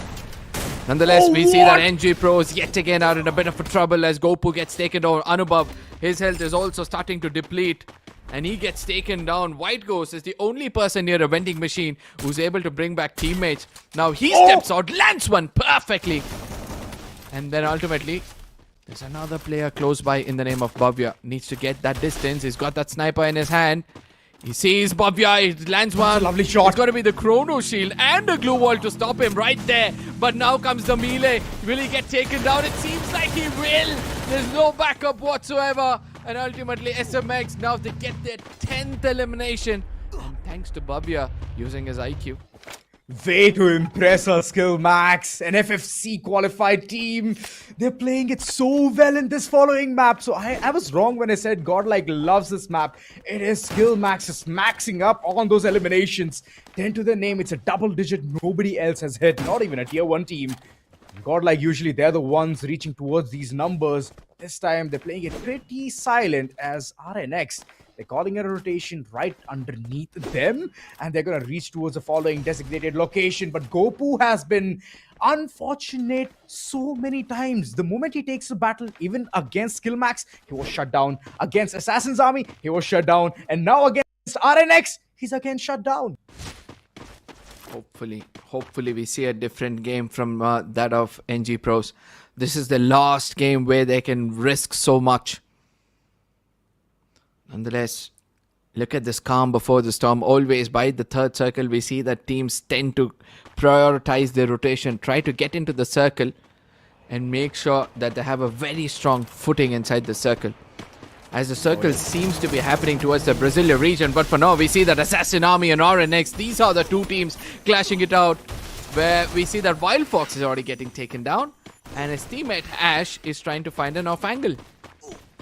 Off angle secured, but they need to run away from RNX. RNX on hot pursuit. They're not leaving any stone unturned, and they're very close to winning this battle as well. Ash, he tried his level best, but 4 members swarming him down, and look at the way the flash pieces come through. Heimu falls down, falls flat on the ground, thinking that now he cannot do anything for his team. RNX quick on their feet, and now they're looking for that one member inside the vicinity as well. Ski Lodge, this was a spot that they were thinking that this is going to be their holiday time, but no holiday, says RNX, as those shots are equally good. Last member still dancing around, and Shoko, he's just gonna bounce out. Yeah, because he wants Adeep to come and do the deed. He doesn't want to take any kind of risks. And that's what Sabo is trying to do. His best, he's trying to get as much time as possible. And ultimately, Sabo, he falls down. And SKILLMAX, who was watching all of this take place, now they're interested. But I see a grenade launcher. And suddenly we come to another fight altogether where GODLIKE, they're having a gala of a time yet again. Would love to see what's happening towards Ski Lodge. Ski Lodge yet again heavily contested. Those fights are not stopping. SKILLMAX one by one, their members fading away, and they are not at all stopping. They can instantly go for the resurrection as well, all thanks to the vending machine. But RNX, they have forgotten the fact that they have lost control over that very spot. And Shoko, even though all odds against him, he's still fighting around, and the teammates have been resurrected. Adib, he's knocked on the ground, and they're back on 4 members. 12 eliminations secured. What a lovely way to showcase this fight that they were prepared for. One, taking a fight against Assassin's Army, and second, the third party stopped. Crazy good decision. Oh yes, RNX, they've always been impressive. They've always had their head above the shoulder. They've been so clever when it comes to fights, but this time around, Nebula, they walked in at the wrong corner of the circle. The Molt Maker, it's going to do so much damage, and GODLIKE on the other side. Look at how quickly they fall back from this fight. They realize that this could end up being a very bad fight, and that's how clever this team is. Nebula, they try to come in closer. The next person they might find here is going to be a player from Nonstop Gaming. All the smoke and mirrors just giving a lot of misleading information on where the opponents are. Nebula Esports, they just have a couple of eliminations, and now looking at the opponents. Nice shot onto GODLIKE's one of the members, but they're still alive. The haystack just helping them survive for a longer time. And Nancy, well, he has been resurrected yet again, but Patlu from an off angle just trying to take pot shots on the opponent's White Ghost. Well, 2 teams rather, are taking shots again. One, which is GODLIKE, stopping them on the tracks of getting the hat-trick of a BOOYAH. What? Oh, GODLIKE. Yeah, GODLIKE is going to be in deep troubles, but they're still holding on. They know exactly how to retaliate. And look at what Yogi does. 3 players. He puts down 3 players and now suddenly turns the tide. The 4th one also gets taken down. I don't know who's that player who put the last man down, giving GODLIKE a little bit of a breathing space. Oh my goodness, RNX, now they pounce upon GODLIKE. This could be a little bit problematic. Last member. Eco, still the last man standing, taking so much of damage. Can he survive? Can he still keep the hopes of getting that hat-trick BOOYAH? We'll have have to wait and watch. No. No is the answer as Tiger, so quick, so agile, takes a shot with the M82B, and that was just so flat out. Tiger now just inching in towards the circle. This is the only spot that they can get, and RNX is right in front trying to contest the very spot. Shoko running in, and that's the card that they can instantly take right in for the rotations. And there you go, the information given. Swaroop, I don't think so. That was a really good call, as the entire attention is now towards Nebula Esports. Oh, wait, what? This is not going to be easy. As RNX, they're going to be pounced upon. Nebula is looking very, very strong, very confident with their approach. Adib and Asan, they go in for a split. Shoko gives that opening. Tiger is bleeding out quickly, and now Swaroop will have to make a proper comeback. Patlu is very low on HP. The shots are connecting. Arman goes in for a trade. Spark gets taken down, and he's also bleeding out. But Adib on the other side, he also gets taken down, and RNX are left with just one man standing in the name of Shoko. Since he's got the distance, now we can fall back. But has he got enough coins to revive the teammates? I don't think so. And that's one of the reasons why after getting 18 eliminations, he's not shying away from a fight. Oh my goodness, wait a second, Patlu. He's in the mid-air. He can flick onto the target. Swaroop, can he be the one falling down? Absolutely not. Shoko misses all three. And he's like, it's all right. It's good that I've missed. Else I would have been picked right apart. So this is a really good call, but I don't think so there's any vending machine for reviving the members. Not on the other end. They're not at all looking good, but they have retaliated way too well. Members fading away, and Ben's the last man standing. He is using the incognito, the stealth bite, just to reposition himself, and he wants to resurrect at least one of the members, but nobody's allowing him to do as RDX. Those shots were so heavy. Suppressing fires coming through, and that's the opportunity gone for NAAZ Esports. And for the first time, we see no T1 team in the final circle. 4 underdog teams are going to fight it out. I mean, WESTEROS trying to do their best. They've just got 2 eliminations so far, but now they're receiving a lot of damage. Only 2 men standing. Agent and Golden. Golden right now changing position, wanting to lure out enemies, but ultimately, MVPs, they put an end to them. What a game this has turned out to be. Etazo, he was the one to lead the fight. He was the one to put the final nail in the coffin as well. What a game for them as well. Well. It's a 4v1 situation where Black Flag Army, one of the members still inside the compound, inside the vicinity, he has taken a lot of hit on himself. And he's way too weak, but he's still alive and kicking. Rhinox is the man. And on the other end, the MVPs versus RDX, one of the most explosive teams, just trying to set foot on the right track. And this is here, fighting it out, trying to take down Fire, and Fire is way too low. Wait a second, will he get the resurrection? Yes, he does. Killer, he wanted to end the tracks, but unfortunately, MVP, they made a big blunder of their life, and one by one, the members are falling down. Same thing goes for RDX as well, but RDX, they are well prepared for this occasion. A 2v1 situation where Black Flag Army, they're right in front, and MVPs, they have turned the entire tide. They have 4 members still on their name. And well, Rhinox, I don't think so. This is going to be a really good fate for you.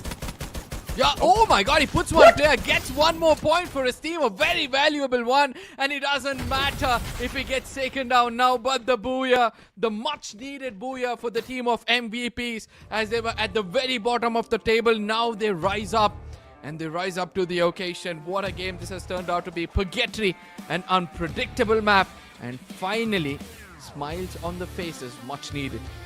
Oh yes. Etazo, man, this guy was untethered, unbothered about what's happening right beside him. And I have no clue. The way MVPs just reset themselves, the HP was like 1. And with that very low HP, they instantly got their health bar up to 200. And well, we saw what we saw. One of the members taken away, but still the MVPs, they have the man count advantage to themselves. 12 placement points, but the elimination point has definitely been super shy. Just 10, equivalent to 22 total points. So let's see what else can be done. But this has for sure given them a really good morale boost. Yeah, RDX at one point of time, I really thought they had everything under their control. But for some reason, MVP, the way they were maintaining their position, a distance from one another, and only dashing in when the opportunity was given to them was something exceptional. And let's look at the MVP amongst the MVPs, right? And it's going to be Rupesh, who's got 7 eliminations for 2,253 damage. And the M590 was the gun. Dreki to get information about where the opponent is and exactly what's he doing the moment he hits that heal button. Oh wait, there he is. So good amount of rushes coming in from Rupesh. Moreover, the Chrono Shield was a game-changing factor. Plus the Oscar dashes of Rupesh was not stopping. So having the active skill just changes the entire course of action. And well, he has done it for the team. Good amount of statistics on his name. The way he has already forged the meta and he has just mastered it.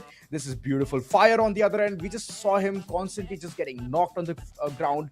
But the way the entire team was banding together with 3 rushers in their arsenal, this is crazy good performance. Enhance Hammer, yes sir, to get the additional bit of damage onto the opponent. Yeah, Tushar. He's also got the Thiva. 2 of the players have got Thiva. And that's a good thing. Whereas until now, with GODLIKE, who got the BOOYAH in the first 2 games, had only 1 player with a Thiva. But still, they were able to, quickly res each other and make sure they have a good set of eliminations. Okay, MVP. Rupesh has got 2,253 damage, which we already saw, but I would call it clinical because he's got 6 knockdowns and 7 eliminations with it. I still have a feeling that RNX has still beat the entire team to the punch, but it's just a feeling. I feel that the amount of eliminations that they had towards the final bit of it, it was just helpful overall to build the repo. But wait a second, it's a tie? All right. 18 eliminations versus 4. Understood. I do understand now where they have lost the tracks, but 22 total point on their name as well. RDX, final battle was not that great for them. If they had converted, then this would have been a really good game for them. Black Flag Army, they stuck around for a longer time, hence getting 14 total points. SKILLMAX, they were running rampant, but sometimes you just need to take a chill pill, and that's how you can survive the entire wrath of the circle, plus the teams as well. GODLIKE Esports, they were stuck. Even though Nancy or Eco, the last member, had a level 5 helmet or the level 5 vest, it just did not help them out. Yeah, absolutely. When you're getting peppered from 4 different directions, no matter what you have, it's not going to hold on for a long time. But yeah, the rotation coming in from BFA was commendable, from Moat House to Crossroads and then trying to make it to the central part of Brasilia. This was more of an urban affair amongst the teams. But yes, we see that all the teams who have survived, who have until the final circles, did not take any kind of fights in the second and the third circle. And that's one of the way for you to tackle the lobby. This one thing, right? The ones who were taking fight in the initial bit of this map, they gassed out way too quick. And the ones who did not take fights in circle number 2 and 3, they have thrived majority of the time. But now heading towards today's standings after 3 games, we can see GODLIKE towards a tippy top yet again with 80 total points. NAAZ Esports with 50. RNX Esports with 47 total points. They have bumped their position with a couple of spots. SKILLMAX, they have dropped down with 1 position with total of 44. NEBULA Esports 40. Black Flag Army 36. Gravity Esports 7. WESTEROS 27. Well, that's a really good up of performance, not gonna lie that. Assassin's Army with 28, RDX Esports with 29, NG Pros. I do not know what's happening in for this team.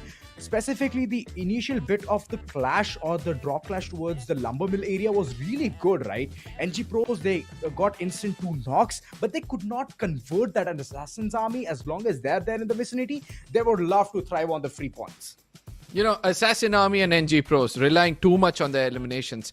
6 placement points for Assassin Army and 9 for that of NG Pros. In case they're able to hold on to their horses and try to make sure that they have that controlled aggression to the final circles, for sure they can walk away with BOOYAHs because they're capable of getting so many eliminations. With this, ladies and gentlemen, I would like to ask you guys, do you think in the next 3 games GODLIKE can pick up at least 1 more BOOYAH and equal the record in the group stages so far? Because I strongly feel that they can.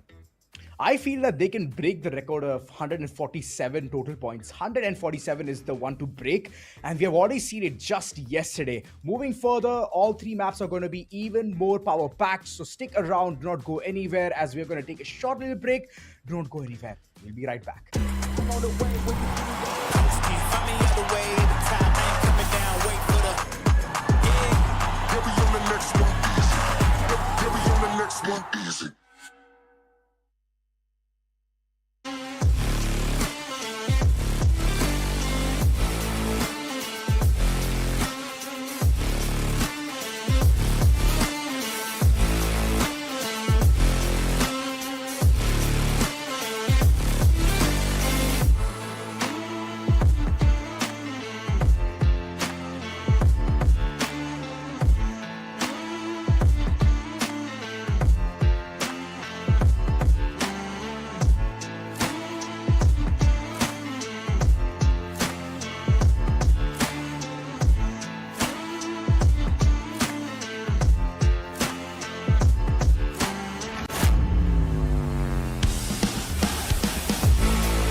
Hello everybody and welcome back to TEZ FFMIC India Cup 2026 Fall. My name is Cribs and joining me is gonna be Oro. We both are gonna be your casters for the rest of the day.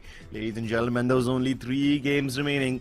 3 games until we conclude who will be the top 36 teams that will move on to the next week of the group stage. 3 more games also away from revealing the location of the LAN.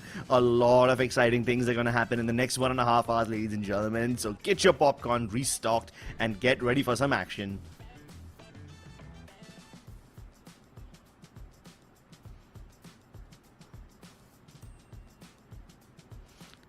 I'm pretty sure that Oro is super excited as well. In fact, he's so excited that we need to see 2 versions of him, his photo as well as his live feed, ladies and gentlemen.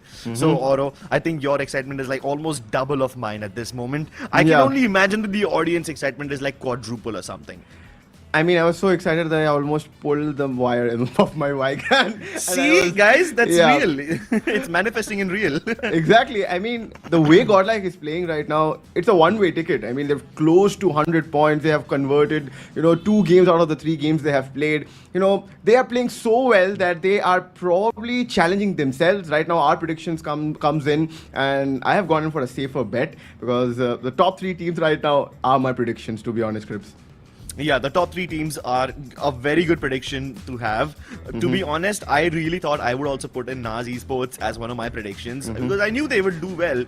I didn't know they would do so well. I'm like, okay, this is like better than expected. I knew that Jaipur City qualifiers are always difficult, but I didn't think they would be able to translate that performance over here in the group stage as well. I have picked them up for the last game as my prediction, but for now, I'm going to stick to GODLIKE RNX as my predictions. However, I am a little concerned about NG Pros as well as Assassin's Army. Assassin's Army have better rotations than this. Over here though, they're getting caught out in the open in Nextera and Purgatory. They were kind of trapped in between so many teams, and generally I've seen them get out of these kind of situations very easily. Even NG Pros for that matter, they have a lot of firepower which I did not see in Nextera. So I'm hoping that in Bermuda and Kalahari, as well as the last randomized map, I'm hoping that these 2 teams can also step up. Of course, they're still very much safe. They can still make it into the top 9, but like they've set higher standards for themselves. Yeah, I mean, while we look at the preferred drop spot scripts, but I mean, I would like to continue to what you mentioned about how Assassin's Army and an NG Pros play, right? We have seen them playing. We have seen them dominating in situations, specifically like a group stage. This should be pretty fair and easy for them because we know that top 9 is where you can make it to the week 2 of the group stages. But only 9 and 6 points as your survival points, that's really concerning. And also if you look at the elimination number, that's not too big as well. So not that they are able to convert those fights as well. So right now in this situation, in the overall standings, they're at the 11th position for Assassin's Army, and towards the 8th position is of course NG Pros. The changes for NG Pros, is it the concern? Because of course back then struggle was there, Cropsy was there. Now with Gopu's addition, he was there in Olympians, but things are not working for sure. Exactly. I mean, Gopu is also a pretty good rusher. He is very good with his shotguns. His M590 and VSK both are just super good. That being said though, without Cropsy, it feels like the terror that this team used to have, like the fear that they used to inflict in their opponents, it just seems missing. And even the struggle, he was not the sharpest shooter of the team. It seems like his rotation, his presence, it's being felt, or rather the absence of it is being felt. Let's see if they can make up for it in the next map, Bermuda, ladies and gentlemen. The 4th game of the day. We are only 3 matches away from revealing the LAN venue and revealing who will be the top teams making it to the next stage of the group stage. So let us begin. The plane taking off all over the northwestern corridor where NG Pros love to drop. Observatory, Bullseye, very easily accessible, and we go towards Sentosa. You got NG Pros split dropping across Graveyard and Observatory. No changes over there. They've always done this. Westeros, however, also, knowing that Shipyard is unoccupied, will split up over Bullseye as well as Shipyard. NAAZ Esports prefer to go towards the mill, but it seems like they're going for a bit of a split, sending Benz towards Catalistwa while the others go towards Riverside and mill. But in the actual mill area itself, there's a potential drop clash between Black Flag Army and RDX. Gravity Esports, this is also a team we will definitely talk about, but gods, again, not a good start for Gravity Esports. They would require more of eliminations, right, Crips? Because we only have 7 points for them. After 3 games, you would at least expect a double-digit scoreline from a team who has a experienced IGL like a Radhe Thakur. You're asking for this man to step in for Gravity Esports. I mean, in the plains, he did not make it to the playing four, but he has in the group stages. But this is concerning. Now, again, in a drop clash against NAAZ, who are doing superbly. Now, they're surrounded already. Radhe Thakur probably gets an idea into the Chrono Shield, but not the exact situation. Finally, Crider again. Beats are getting taken down. Radhe Thakur was invisible in that situation probably. But NAAZ, they're making it doable again for them. But in the meanwhile, Dave steps in and he has created a little bit of problems for NAAZ. Yeah, Dave's position actually nets them 1 elimination. Shaitan is also down on his knees with the resurrection chance being very low. So NAAZ Esports are finally getting punished for their wrongdoings. I mean, first of all, they ignored Radhe Thakur over there. He just walked past them. I don't know if they actually missed him or they saw him and they were like, okay, yeah, he's in the glue wall. He's not going to be a threat. So we just walk right across him, and Crider used that to get a knock and convert that elimination. And now you're telling me Agent is able to revive Shaitan without being punished at all? Where's the pressure? This is not the Radhe Thakur that I remember. Exactly. And Radhe Thakur, knowing that he's lost his opportunity, now goes in for a Hail Mary play. That is basically suicidal. He does get the knock onto Shaitan mid-air, but it's up to Crider to come in and follow up. Oh, and Crider does indeed follow up. Takes down Dave and Radhe Thakur both.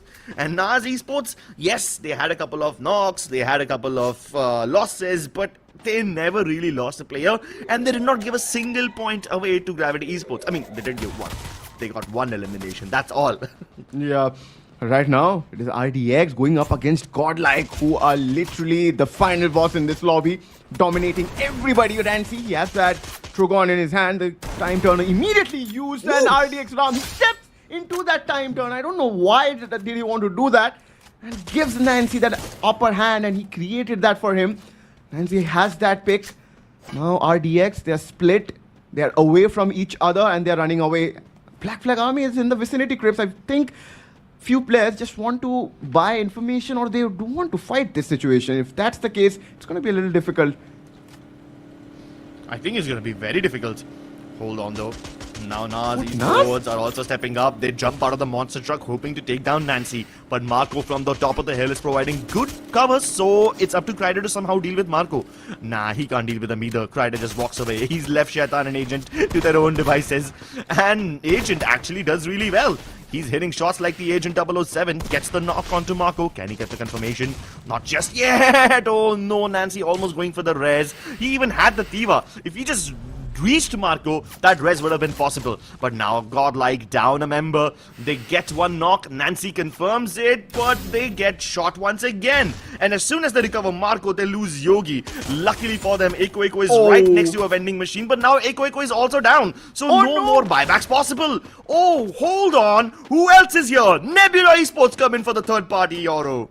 Yeah, Nebula always had the knack, right, Crips? They are known to be one of the third-party masters in any lobby, and they are here to, you know, create more problems for GODLIKE.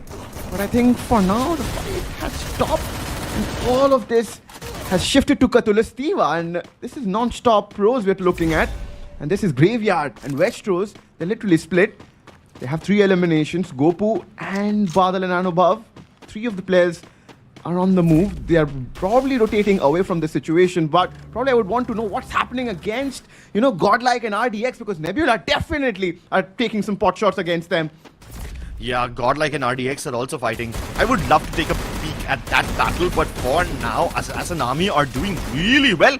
Sapo gets that knock onto Askeladd, and I really did not think he would be able to pull off the 1v2. I mean, he's already outlived his welcome over here. So Black Flag Army doing well for themselves to defend peak. And it seems like there's no other third party in the vicinity, so Black Flag Army are safe. But I cannot say the same for Westeros, because they have just walked into the Hornet's Nest. They walk into Observatory, which is NG Pro's home ground, and of course they've got the home turf advantage. White Ghost gets the first knock. Oh, he's getting challenged yet again. Golden finally silences the Ghost, exercises him, but Badal needs to burst upon them. He needs to rain bullets, but Zero is running circles around and pops the time turner, jumps out, but Zero is here to provide some good backup. Goku does trade out Golden, but that's on the top of the hill. It still turns it into a 2v2 battle. And Make all of 2v3. this... Crips, I mean, all of this is happening outside the circle. Oh, wait! Gopu before he lands the perfect shot with that woodpecker onto Snow's head. Westeros, we thought that NG Pros are finding it a little difficult against Westeros, but Gopu has made it in their favor, have turned it against Westeros and Zero. Now, probably he has to run away and has to find a way towards the vending machine where he can bring back his team members. But where Gopu is running into, he's probably going to find another solo individual survivor from Westeros. RDX, this is a long fight happening for a while now. I mean, RDX was fighting against Godlike, and now they're fighting against Gravity Esports. I would love to see Gravity Esports gods take on Godlike Esports. Just to have some poetic wordplay over there. Some poems write themselves. I'm no Shakespeare, but Gravity Esports want to shake up this leaderboard. They are still far down at the bottom, and they will need a miraculous performance to climb up on top. Back to Hangar though. This fight was happening in Observatory, but NG Pros leave Observatory. They abandon that fight against Westeros, and they go towards Hangar, hoping to use the vending machine, but they are getting hunted by Assassin Army over here. So White Ghost will lose his life, but Anubhav will have to use his years of experience and his distinct lack of tokens to bring his teammates back. Crips, we have seen some comebacks in the past 2 days, right? RNTX did it, SA2L did it. So NG Pros, I would definitely put my money on this team because this team has that potential. We have seen Gopu, Badal and White Ghost perform, right? Even in the plains, they had that potential. They showed that they have the edge still going in. And I think they need to start playing as a team where they can find those elimination and those, synergy game going in their favor. But right now, it is RNX who have the synergy right in their kitty. They're fighting against Assassin's Army, another team who are struggling for the time being. And Arman, what he can do if he has the positional advantage. Probably he's trying to close in the distance, but it's going to be a little difficult if he doesn't get any cover fire from his teammates, because he's getting isolated, and 4 of the team members can expose Arman. Yeah, but luckily Arman now finally has backup, using that grenade launcher to flush out Wild Fox and Ash out of cover. And while they step out of the glue walls, Hassan was hoping to find the angles, but you don't need that when Arman is using that big bad nade launcher. Instant knocks onto Ash. Shoko finds the angle onto Wild Fox and Sabo. One by one, he lines them up very easily, as if he's playing a campaign-based game, and where you have to line up 2 players in the same shot so you can get that collateral. I'm pretty sure he must have tried that because he had the angles for it. Doesn't want to get too fancy though, so he pulls the trigger without waiting for the theatrics. Hemu now, he's gonna have to be the one pulling off the theatrics. He has to run and get to the vending machine. Wait, he is at the vending machine, but does he have enough coins? No, only to get Ash. And even now he's being chased. The cavalry has arrived. Adib is chasing him down on his horseback.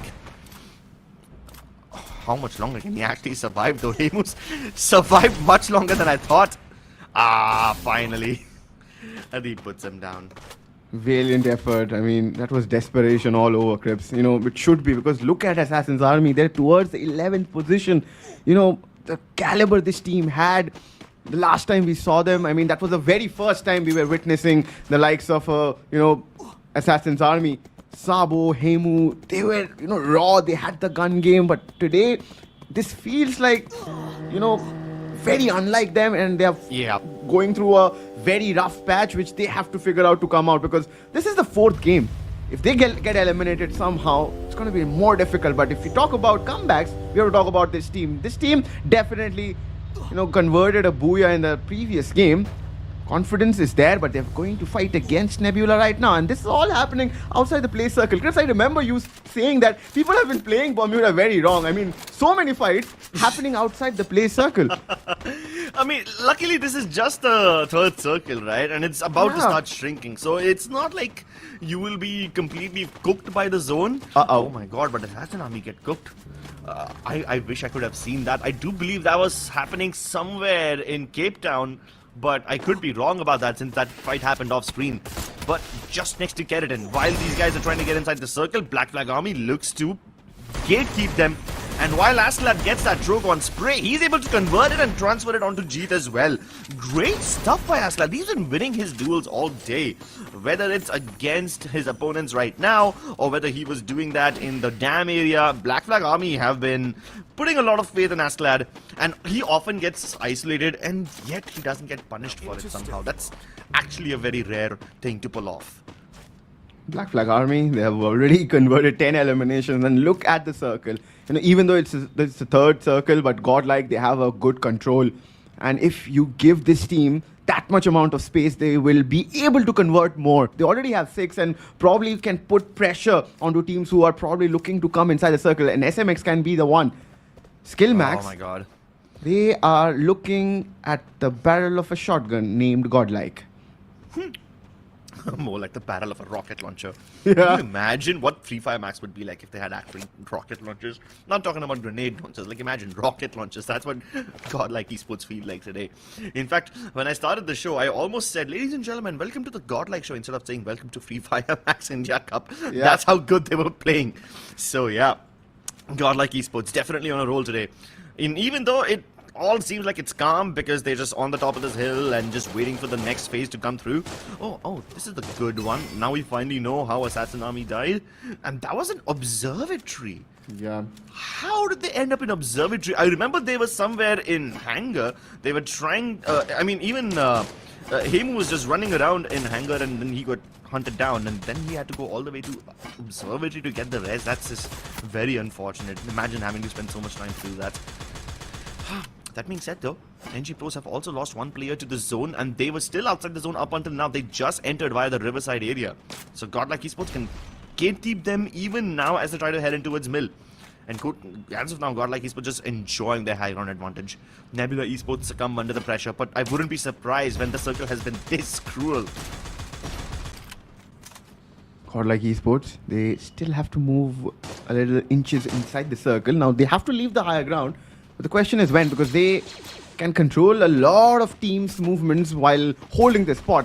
White Coast and of course NG Pros, they have 7 eliminations. They would want to utilize this opportunity because Nebula is out. They can climb up the ladder because they would not want to keep anything towards the last few matches. We have seen teams getting stuck. We have seen teams with similar points, and then it comes down to the tiebreaker rules. You would not want that to happen to yourself.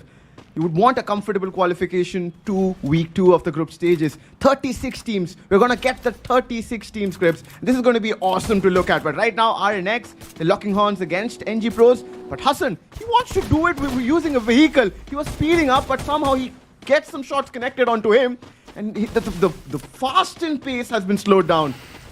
Yep, so RNX cannot be stopped for now. NG Pros decide to give up on gatekeeping them and make their way into the zone themselves because they realize that Westeros are about to beat them to that zone race. RNX are coming in from behind, so NG Pros really need to wrap up this fight pretty quickly because White Ghost is very, very exposed over here. Badal, Gopu, both of them getting bombarded by Golden's flash freezes, and now RNX also descend down from the hills. Anubhav and Badal have no choice but to escape. They head downstairs and they're just hoping that RNX and Westeros are just gonna beat each other up and ignore them. Badal literally running off. Westeros realize, hey, we just let a couple of players slip past us. We need to refocus on this one, man, because RNX, they can't enter the warehouse using that entrance. It's been covered with glue balls. Oh my god, what did Rupesh just pull off? What on earth did that? What on earth just happened? I wish we could have seen that from Rupesh's perspective because he just got 4 eliminations and destroyed RDX Esports in a second. Yeah. I mean, in the meanwhile, SMX also gets eliminated. RNX, they're there. They have somehow managed to get themselves inside the circle. Arman is fighting against Godlike, but they have a lot of teams to focus on. Westeros are right in front, and right below them is NG Pros.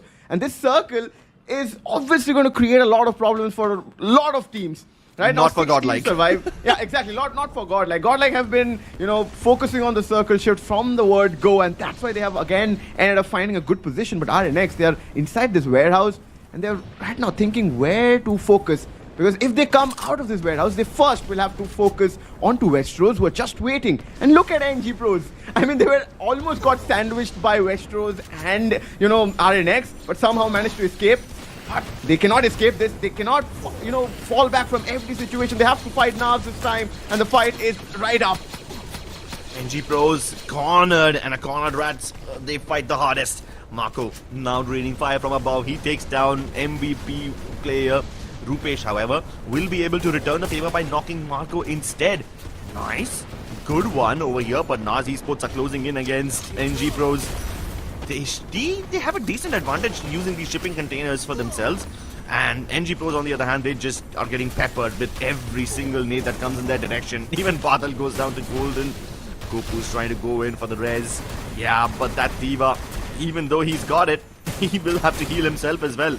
So NG Pros are just kind of cornered over here. That being said, though, NAAZ Esports have a nice spot for themselves. Nobody's pressuring them right now. Oh my god, the moment I say that, I curse them. Nancy finds the angle. He confirms Shaitan. Oh! And look at RNX, though, confirming almost every player of Westeros. There you go. Westeros have been eliminated. That's one less team to worry about. And RNX have complete control over the warehouse side. We have missed out on a lot of action right now. I feel FOMO, right? Where is this happening? You know, these solo individual brilliance, but right now GODLIKE has a number count advantage. They have the win ratio in their favor and also the circle in their favor. The circle is moving in GODLIKE's direction. Every team has to fight GODLIKE, and RNX becomes the first one. They're probably chasing in, but GODLIKE, they're again being super focused. They're prioritizing the circle right now. RNX, they stop. RNX, Adib and Hassan, both of them have snipers, and Arman is the close range fighter for now. But there are solo survivors from NAAZ and Non-Stop. They can probably ruin the situation for RNX or for GODLIKE as well, because Benz is just holding his spot. Badal's position is known because Arman is trying to pepper Badal with those nades. Now Badal, he tries to move in. Arman is waiting and Nadeeb is also waiting alongside him. He has an M590, but look at Nancy's position. He has a higher ground. He's on the rooftop and also put up a glue wall and standing on that glue wall. So more help for him. Oh, wow. So, yeah, Yogi goes down, but that's absolutely not a problem for GODLIKE Esports at all, because they have now captured the top of the warehouse. They will be able to get all the angles they need onto RNX Esports. Both the solo stragglers have been dealt with, so now it's a proper 3v3. GODLIKE and RNX locking horns against each other. Nancy striking with that machine gun, spraying them down once again. Hassan with a great connection with that Tommy gun, but it does not stop the GODLIKE train. Choo-chooing their way towards the third BOOYAH. And they are just turning this entire tournament into the GODLIKE show. How on earth are they so damn dominant?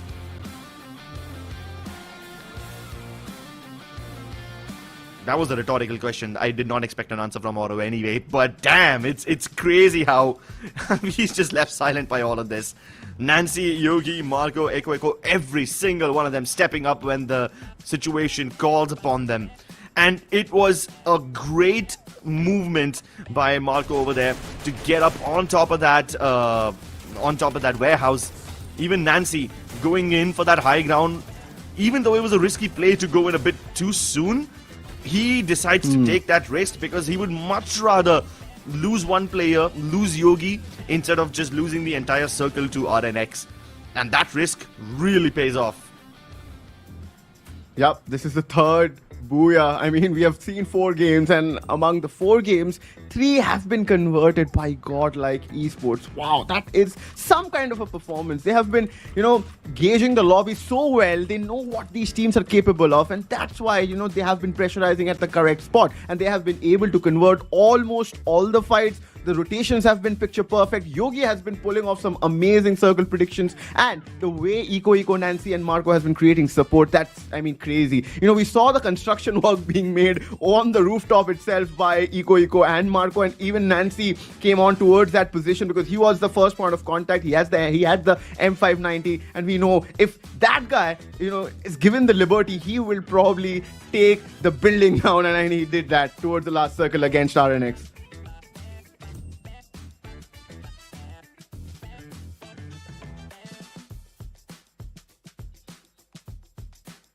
Nothing new can be said about GODLIKE's composition, no doubt, because it has been the same since the first game, but this is a rather rare situation where Eko doesn't get to do much. 600 damage is still pretty good, but compared to the 2000s that his teammates are putting up, it's really not much. So I guess in this game, Eko was just there to put some positional pressure, because he was the one who was basically trying to shoot down the people from the low ground, while Nancy and Marco, they stepped up on the warehouse and they just tried to just control the entire lobby, manipulate the way the rotations are flowing.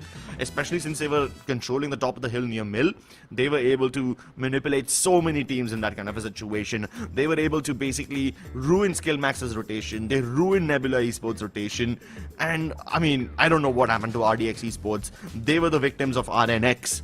I believe that's why RNX Esports have 15 eliminations, because this was a pretty impressive game from them as well.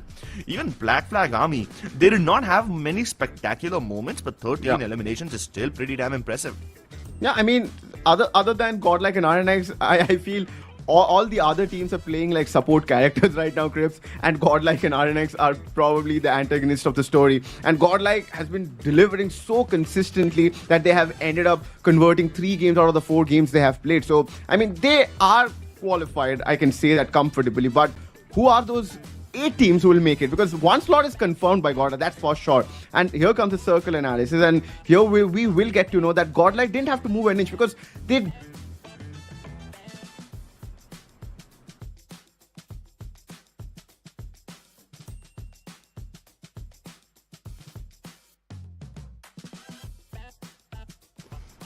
Okay, so this story of the circle analysis, it paints a story of GODLIKE basically bullying everybody. You see how they were controlling that hill? That's kind of the reason why they were able to gatekeep so many of these teams. NG Pros lost a couple of their members while trying to make it inside. GODLIKE Esports, they were also trying to make sure that RNX and Westeros don't make it in. But the moment they realized that, hey, we can't control that rotation, so they just slid down the hill and they let Westeros, RNX and NG Pros fight it out. They know when to control and manhandle the lobby, and they know when to give it up. And that's exactly why they're the first team to cross the 100-point marker. 106 already. For comparison, they've got 67 eliminations, meanwhile RNX have 71 total points. It is ridiculous how good they are right now. NAAZ Esports, however, they continue to impress me. Despite the fact that they were stuck in a difficult situation with the rotations, they still got 65 and they hold the top 3. SKILLMAX, not a lot of placement points, only 16. I think they probably have like the lowest placement points in the top 4. But they still have a lot of eliminations. 37 eliminations is nothing to scoff at. Black Flag Army, distinct sharp fall off between them and SKILLMAX, but at least Black Flag Army have a decent amount of points, both placement as well as eliminations.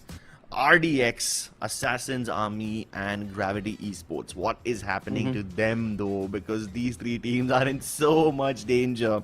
I mean, I did not really expect much from RDX Esports. They were struggling a bit in the play-in stage as well, but Assassin's Army are a LAN finalist. How are they struggling so much? Exactly. I mean, I don't have the answer to this question because they didn't go through a big team change as well. The names have changed for definitely, because they were playing as Reckoning Esports, now they are Assassin's Army. But other than that, nothing has changed. Hemo is still there, Sabo is still there, Ash is still there, IGL. Yes. I don't know, probably they're missing out on the fights or maybe not able to convert them because nothing is working for them, to be honest. And I feel they just need to hit the reset button because only 2 games are left out, and being on the 11th spot is going to be a little bit concerning because we have seen upsets with Arise Esports. They couldn't make it towards the week stages itself, so I am not ready for another upset. So hoping that Assassin's Army pull their socks and make it towards the week 2, but for that to happen they need a BOOYAH, and they need it very badly. Yeah, it's not just the fact that Assassin's Army are not able to get a lot of points, it's the fact that they are losing fights in the situations where they're supposed to win. Like, they are not the third-party kings. I would say that teams like Nebula Esports and Vasio Esports are somewhat better at third-partying them. Vasio Esports, we saw yesterday how good they were at third-partying. Even Nebula Esports have been doing phenomenally well. But we will talk about all of those problems later because Nebula is of no concern right now. However, we do have a surprise for you, ladies and gentlemen.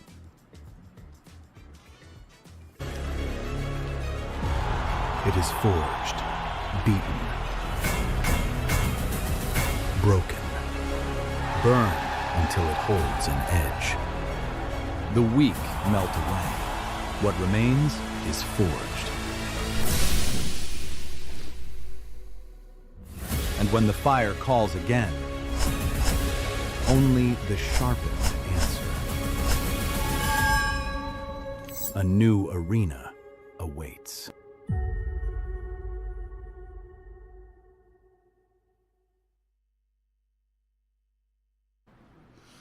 And there you have it, ladies and gentlemen. The land location has been revealed. We are coming to Noida this September. The Noida Indoor Stadium is about to be a very, very hot, fiery place when Free Fire Max takes over. You know, 27th September, the dates are also revealed, yeah, Crips. I mean, the grand finals, the point rush day, and the champion rush, that's going to be crazy because already we know that the champion rush activating number has also been increased, right, 210. So that will create more fire towards Noida, and definitely to reach towards that spot, you know, these are the stages which will come into count. And that is why you need to be, you know, in the top 9 spot today. And then while the next week arrive, you have to be in the top 18. You have to make it to grand finals, and if for that to happen, you need to make sure that you have the perfect balance of the elimination number and the survival game going in. But right now, looking at Group D's performance, I feel GODLIKE would be super happy because we have seen GODLIKE doing it and qualifying for the grand finals for quite a few times. And I think almost since 2025, 2026, they have made it to all the lands, right? They have a clean streak. They haven't won it, but they have made it to land. They have indeed made it to land. Even Assassin's Army have made it to the land, but I would be very, very sad if they don't make it over here, if they get eliminated before the knockout stage even comes through.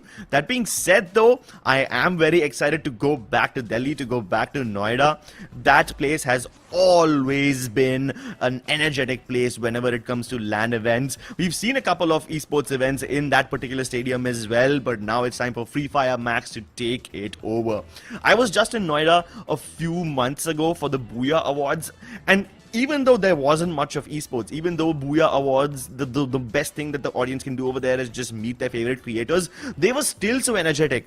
I cannot even imagine how energetic the Noida crowd will be when we finally get to the actual games, when there's bullets flying around, when there's people clutching out. Imagine the best Free Fire Max clutches coming through in Noida. I think all of Delhi will be rejoicing, all of India will be rejoicing when they hear about the location of this venue. And also, it's very easy to access by public transport, by the way. That's the best part about Delhi and Noida based events.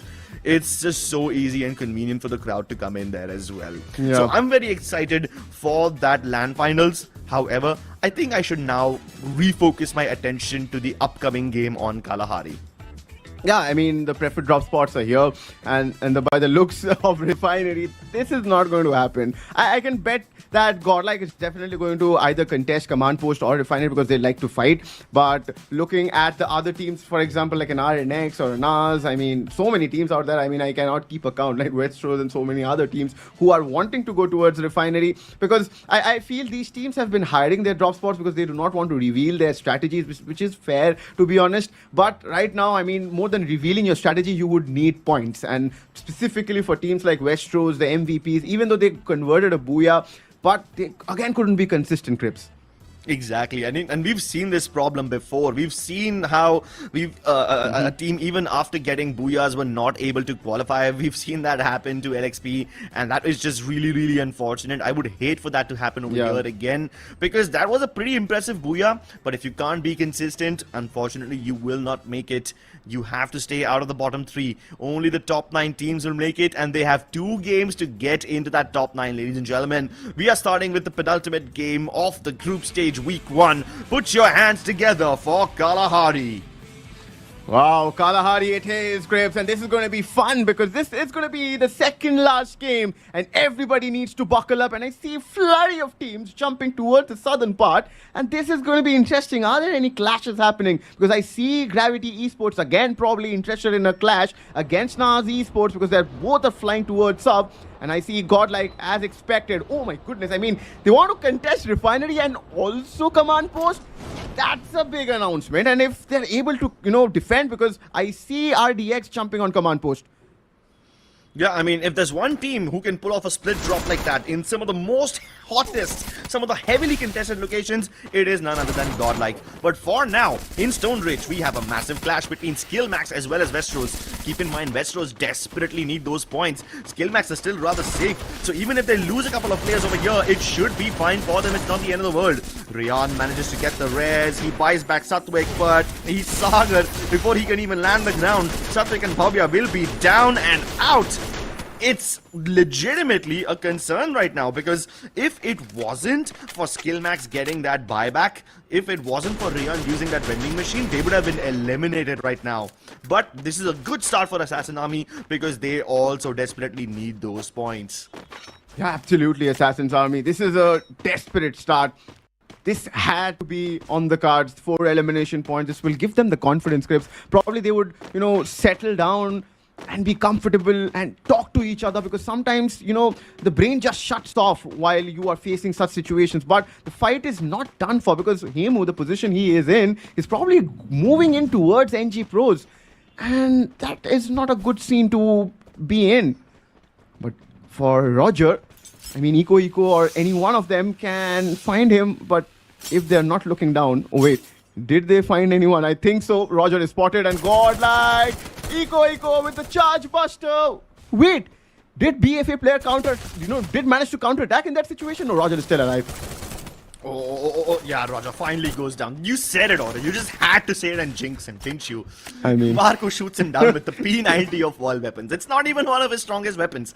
But yeah, Godlike Esports now reuniting after going for a split drop in command post as well as refinery. They move out of refinery, and I see them heading towards the maze. That is quite interesting, because Black Flag Army were also positioned over here. So I'm wondering if Godlike will actually clash up against Black Flag Army, or will they just go their own separate ways. Meanwhile, back in Shrines, you've got RNX Esports fighting Nebula. Hold up. RDX Esports just got eliminated. Yeah, this is a difficult match for them. They desperately needed those points too. They were at the 10th spot. But this actually opens up the gateway for Assassin Army to overtake them.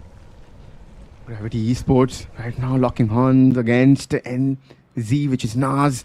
The city qualifier teams who have been doing superbly. Gods, he immediately dashes in, and Bezo going in from the other end, and Agent got stuck. Shaitan did manage to trade out, but Shaitan also falls. This time a good movement coming in from Gravity Esports. This was a well-coordinated or a well-executed, well-planned fight which went into their favor. And finally you see the bottom teams are fighting well.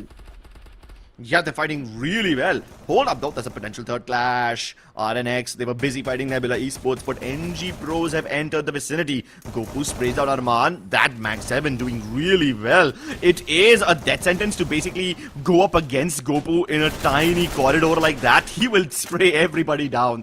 Adib had that charge buster pre-aimed at Goku's position, but Goku literally rushed past him, basically making Arman break his ankles. He could not 180 when that charge buster is already held up and he's already got his trigger on the fire button. It's very difficult to adjust like that. And Goku, knowing exactly what kind of angles his opponents will hold, uses that dash perfectly. It's not just mechanical superiority right now, but it's also a bit of predicting what your opponents will do and what kind of movements are difficult for them.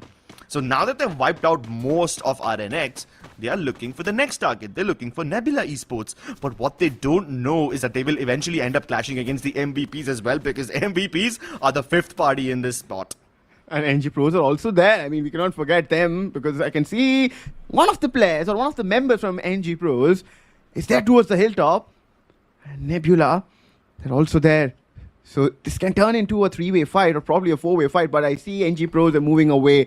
So they have understood that there are quite a few teams in this situation, and putting our nose into this situation could put a lot of pressure onto us. But Gravity Esports, they're fighting like hell right now, Crips, and they're fighting against Godlike, and they're ending up dominating them. This is a surprise, because Godlike has managed to dominate everybody, but not in this game, which has, I mean, if I say that Kalahari is probably Godlike's stronger hold, but right now, Godlike are feeling the pressure with only solo player surviving, but Radhe Thakur has managed to spot out the last player in this situation. That is Kryder. Puts up a glue wall, he's still surviving the time turner, but look at the, situation. 3 players just waiting to break that glue wall and finish that last player, and Kryder was eliminated eventually.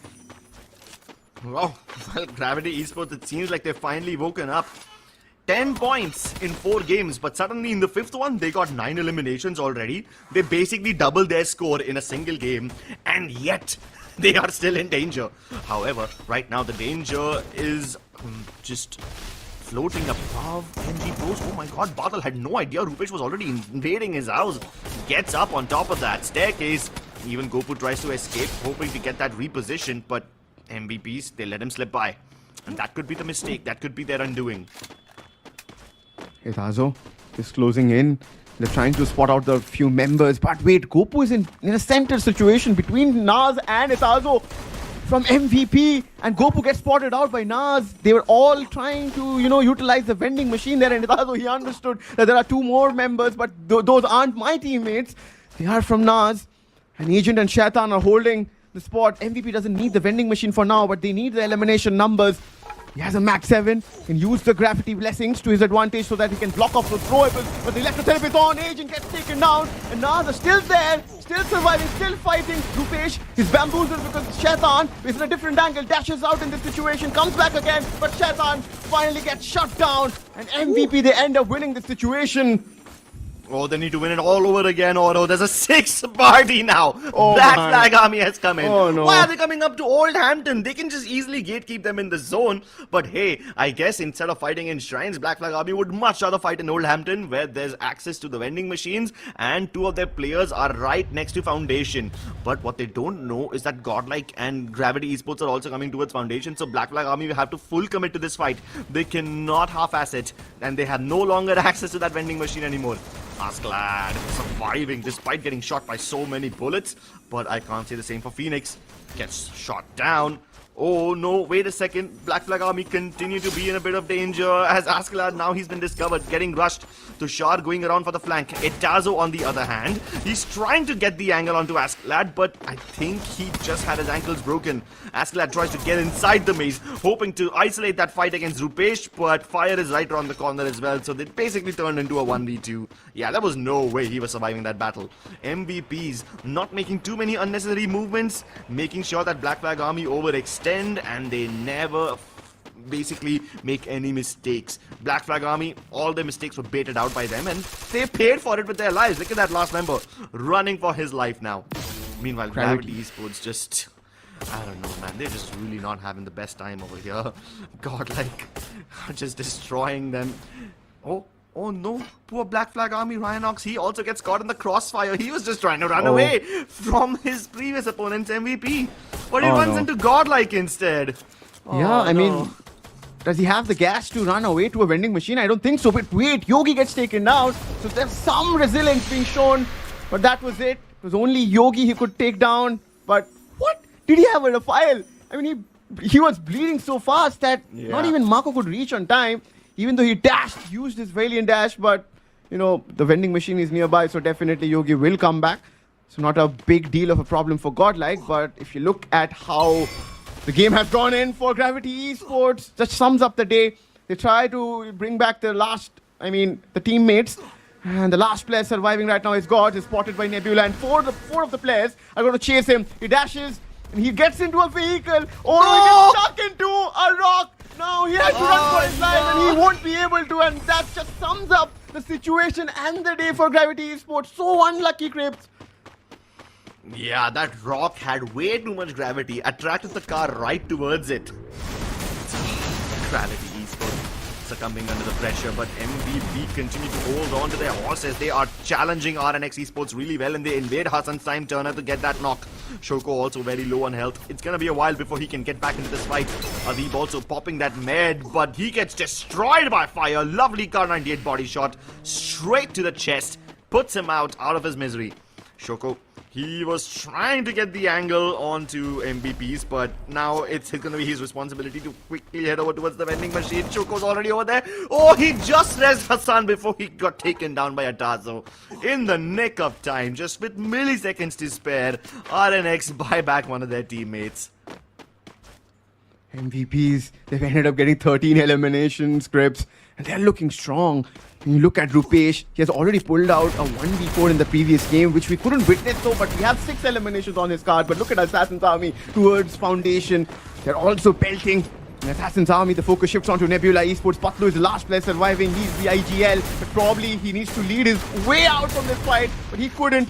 He gets succumbed under the pressure where Sabo finds his M590 and breaks his skull and gets one more elimination, and Assassin's Army needs more of those. And if I look at the points, they have 40 right now, Crips.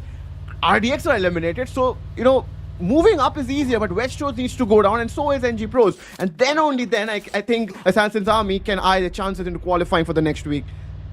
Yeah, Assassin's Army have acquired 8 eliminations in this game, but they were all very labored and very difficult eliminations to acquire.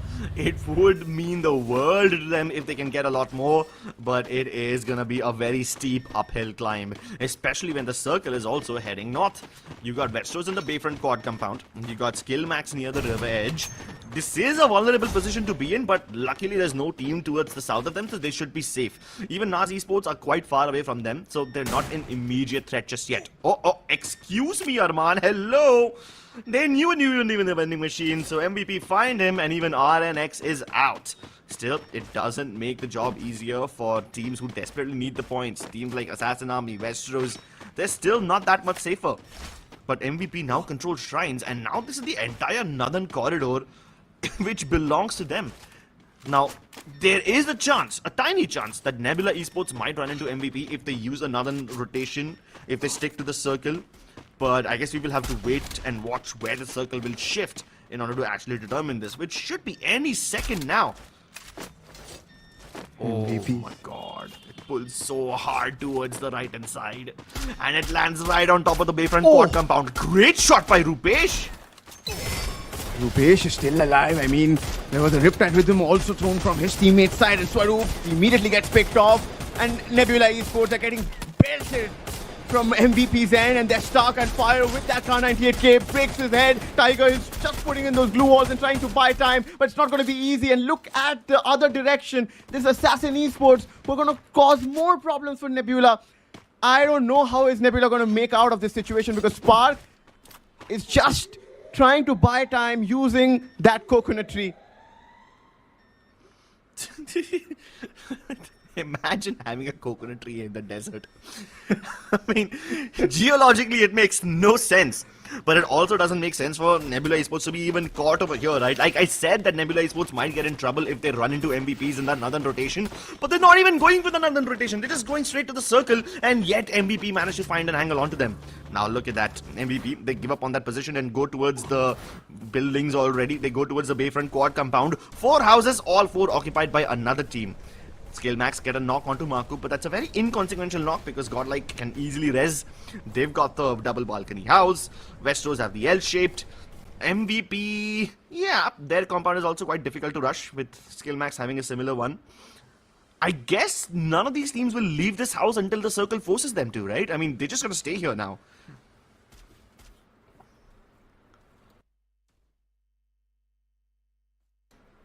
So while these 4 teams continue to stay over here, I would actually like to see how do the other teams position themselves. You can see that NAAZ Esports have just the last building of the Bayfront main city under their control, and they're going to stay there until the circle forces them out. NG Pros also on the edge. Oh my god, Patlu, that was a terrible decision. He lands right on that mine. Rupesh destroys him. Etazo and Fire also getting a bunch of eliminations. Nebula Esports is getting pulled apart and getting destroyed when they try to make that landing. SMX, they are also trying to get a piece of that pie. They're also trying to get some of those shots, but they're just simply not having the angles to get any of that. And while SMX are nice and safe, cozy inside that house, the circle shifts towards the center, and that pulls GODLIKE in towards Westeros' house, because that's the only one of the only houses that is in the zone right now and has hard cover. Speaking of cover, I have another co-caster to cover my escape over here. Say hello to Arka, friends. Oh, I couldn't sit back and watch all of this action take place. I really wanted to be a part of it, and that's why I'm over here. Cribs, thank you so much for welcoming me back. But GODLIKE's situation seems to be a little skeptical. I don't know how long they can survive that position. They'll have to push into the building so that they can survive. Yeah, GODLIKE Esports will have to push into the building, but right now they're just staying outside the building. I'm guessing they want SMX and MVP to also start fighting each other before GODLIKE can strike. But while these two teams are fighting each other, they are all trapped in a tiny corner. Tushar and Rupesh going berserk with the M590s, but finally they have to get outside. And when they move out, it's gonna be Westeros ready to welcome them with open arms. Eco and Nancy also using their Max 7s to finally get the knocks. Etazo going down. Tushar and Fire desperately trying to stay alive, but GODLIKE Esports, they get 2 eliminations and then they run into the house. They realize that Westeros are busy shooting at MVP right now, so GODLIKE, it's the perfect chance for them to get inside the ground floor of that house, knowing that Westeros Westeros cannot use the staircase anymore to block them. Godlike even go out of their way to clear the rotation of MVP. They take down Tushar and Fire, and MVP are out of this game. See, this is the timing that Godlike Esports were using. They stay outside of the house, not challenging Westeros when they knew that Westeros will be busy looking through the windows, and now that opportunity presents itself, they jump inside! Godlike versus Westeros also happening in full swing right now. Meanwhile, on the other side of the circle, it is Assassin Army versus NAAZ Esports, and Benz has to do a 1v3 to keep the hope of his team alive, Arka. Yeah, and I don't think so. It's gonna be easy. On the other side, we see that Nancy gets knocked down because of the zone itself. He had the grenade launcher, which he could have put in great use, but Westro, the last man standing agent, he goes incognito and tries to make it inside the circle. A very clever move, but Ben's in a bit of a trouble. He gets taken down. Agent runs right in front of Assassin Army, not being detected. Now, this could be a little bit problematic for them, but Godlike, their rotation has been exceptional. But can they do a 2v4 as they put on one of the player, converting this to a 2v3 situation? Yogi down, Marco trying to do his best, but no is the answer as Assassin Army, they reign supreme. They're coming late to this fight, but they dominated to perfection. And this was a much needed booyah from Assassin Army. They were down in the dumps at the 11th spot on the verge of elimination. And with this booyah, they should have secured enough points to get themselves into the top 9.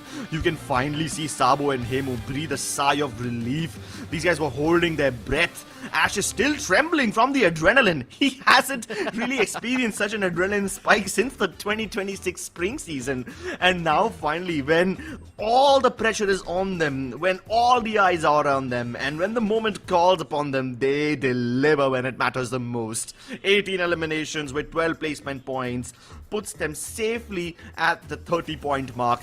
And honestly, that is all they needed to break into the top 9 to get into the second week of the group stage. Yeah, absolutely. Now, at the same time, Godlike, right? They had such a great opportunity. In case they had not pushed out, probably they would have all four men standing to take this fight. And how Assassin Army has played this, especially in the final circle. Godlike had no clue whom to concentrate on, as all three of them were just jiggling in front of them. And they couldn't have asked for a better ending. But the MVP of this game, obviously, it's got to be Sabo stepping up when it matters the most with the Chrono Shield. And then he's got that Tiva for the quick res, M590 in the close range, and the R1 for all the information required. Yeah, R1 for all the information. You got the Olivia as well thrown into the mix. I didn't see him pop like a MVP worthy time turner or a Chrono Shield, but he never needed to. Assassin's Army, they did struggle in the early game quite a lot. They lost a lot of their players. They had to run around and use the reses quite a lot. They had to use the vending machines en masse.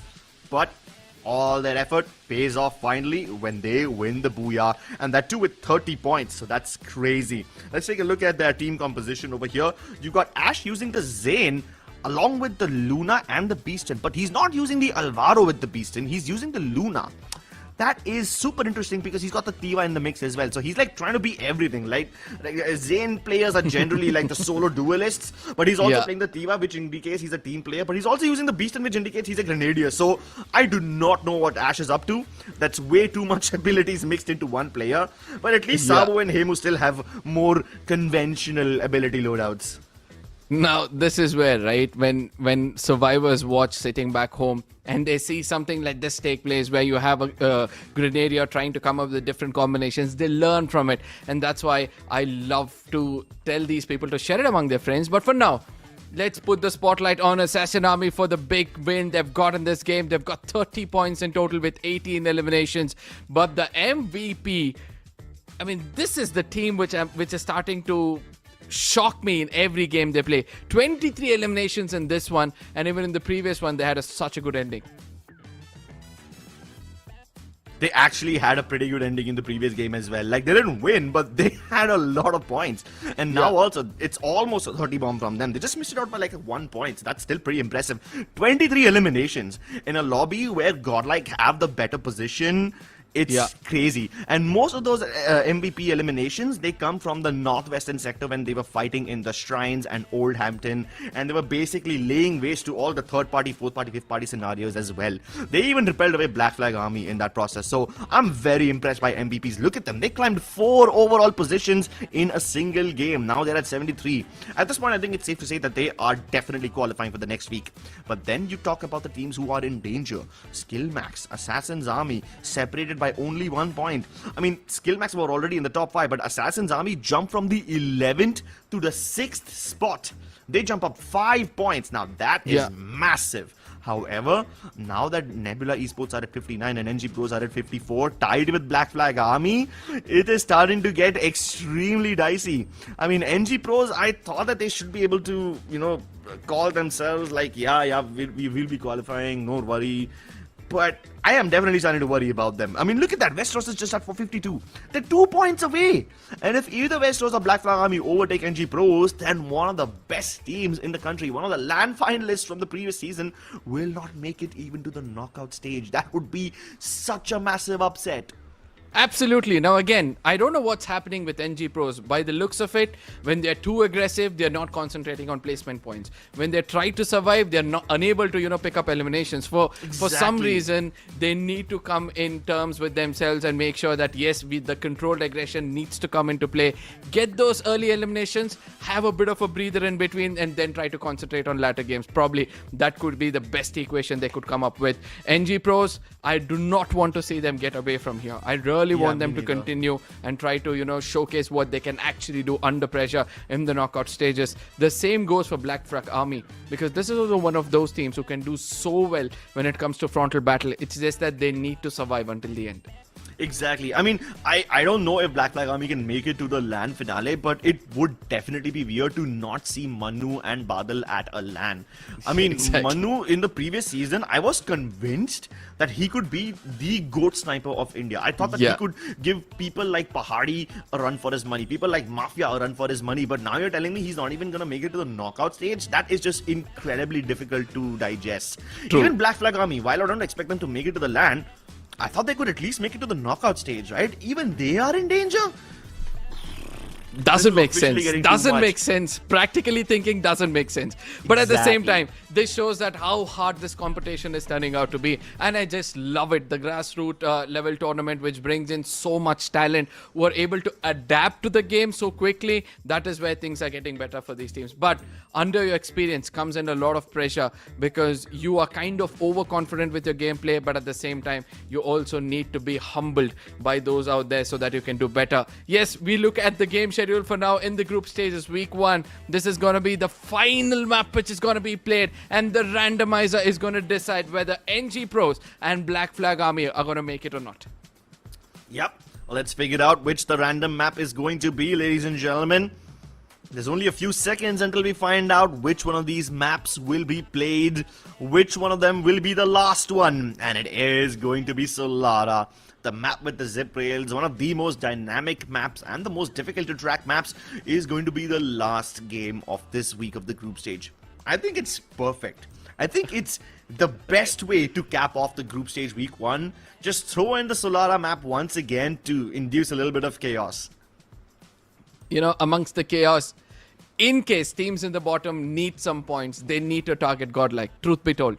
Because GODLIKE, they've been picking up so many points. Like, once they let loose of themselves, they're going to walk away with so many eliminations that again the bottom of the table is going to look like 1 point, 2 point difference between the 9th to the 12th position. So far, it's only, you know, few points out there. So if a team like GODLIKE gets eliminated, the rest of the teams can get an opportunity to pick up eliminations, probably cross the 10-pointer with eliminations as well as placement points put together. Somewhere I might sound impractical, but I strongly feel like the math can do the job. See, you're thinking of this in a very ideal way. And yes, you're correct when you say that if GODLIKE Esports get eliminated early, all the other teams will have an easier time. I agree with that statement. But if I was in the bottom 3, I would be terrified of challenging GODLIKE. I would much rather target a weaker team so I can just be a little more selfish and boost up my own stats. Let GODLIKE do whatever they want, because even if they get eliminated, it's not like their position is in danger, right? Yes, sure, it will make the game easier for me. but it would also make it easier for every other team in the lobby. It's like a double-edged sword. You can't really guarantee your survival if you target Godlike Esports. However, I do expect that some targeting will be necessary. It might not be on the Godlike, it might be onto some other weaker team who are easier to squash. Yeah. But yes, the teams in the bottom 3 right now desperately need to activate that Nitro booster and just push that pedal down to the metal and get inside that top 9. If not, their journey in this FFMIC India Cup 2026 fall will come to an end right now. It will be a very anticlimactic and abrupt end, so you better not go down that road. You better ride off into the sunset with all the flying colors. Speaking of flying, the plane has taken off over Windmill and we will be heading down south. Let's see where we see any drop clashes, if at all we see any drop clashes. It is quite possible that all these teams would like to just avoid any risky fights right off the bat and just play for the late game. No, I don't think so. There are several teams who are eager to take fights. Look at how NG pros have divided themselves. Anubhav, he wants to take that solo trip towards the TV tower where he feels strongly that Godlike and NCs are going to get into a kerfuffle and they can come in to do a third party. But sadly, he gets pounced upon as that's the first point of contact. Whereas somewhere else, I see that BFA versus RNX is also taking place, which could be a little bit dangerous for that of BFA. Yeah, while it's dangerous for BFA, I am more concerned about Assassin's Army right now because they are the ones who are truly in danger. I mean, they just got a BOOYAH, and imagine if they get knocked out right now. That would be ridiculously bad for them. MVP, all of them climbing up on that roof. Patlu is about to face all 4 of them at once. Even Nebula Esports call for backup. Patlu's like, guys, they're climbing on the hill, and his teammates are like, yup, we will be right there. Spark also uses the jump pad, gets up on top. Swaroop gets on the roof, but only to be put down. It's now a 1v2, Fire and Tushar, both of them in danger. They managed to get the res onto Rupesh, but I don't think Itazo can be grabbed just yet. So while they've dealt with the Nebula Esports threat just appropriately, RDX Esports are still a massive danger. That being said though, Tushar is like, what danger? I am the danger. I am the one who knows. And he one-tap sucks him out of existence. Sam desperately running to get the res. The Tiva helps them out. Oh, and finally he returns fire. Ram manages to get the knock onto Tushar, but Rupesh is right there to provide some cover fire. No Tiva, no problem. MVP are back up at 4 players. And Assassin's Army are now also attacking RDX. Oh my god. These guys have bit off way more than they can chew. Now Assassin Army, they need to fall back. They need to realize that MVP have got a better position out here. And few of them are now trying to land on this rooftop itself. It's got to be Westeros trying to come in and chime to make sure that they get a bit of this meat as well. But Assassin Army cleverly falls back after getting one elimination in the name. MVP on the other side show their back and they're going to be punished as it's going to be Westeros pouncing upon them. But Sabo and Wild Fox, both of them, look at how sly they are, how well they're trying to come. But Agent, he flies in behind them. And this could be a kerfuffle of a fight to watch out for. Yeah, this is quite the kerfuffle because it's not a very clean fight. It is so messy. Westeros have also entered. They're a little late to third party, but hey, at least they arrived at the party and they didn't arrive empty-handed. They are packing the heat. Wild Fox, lovely shot onto Zero.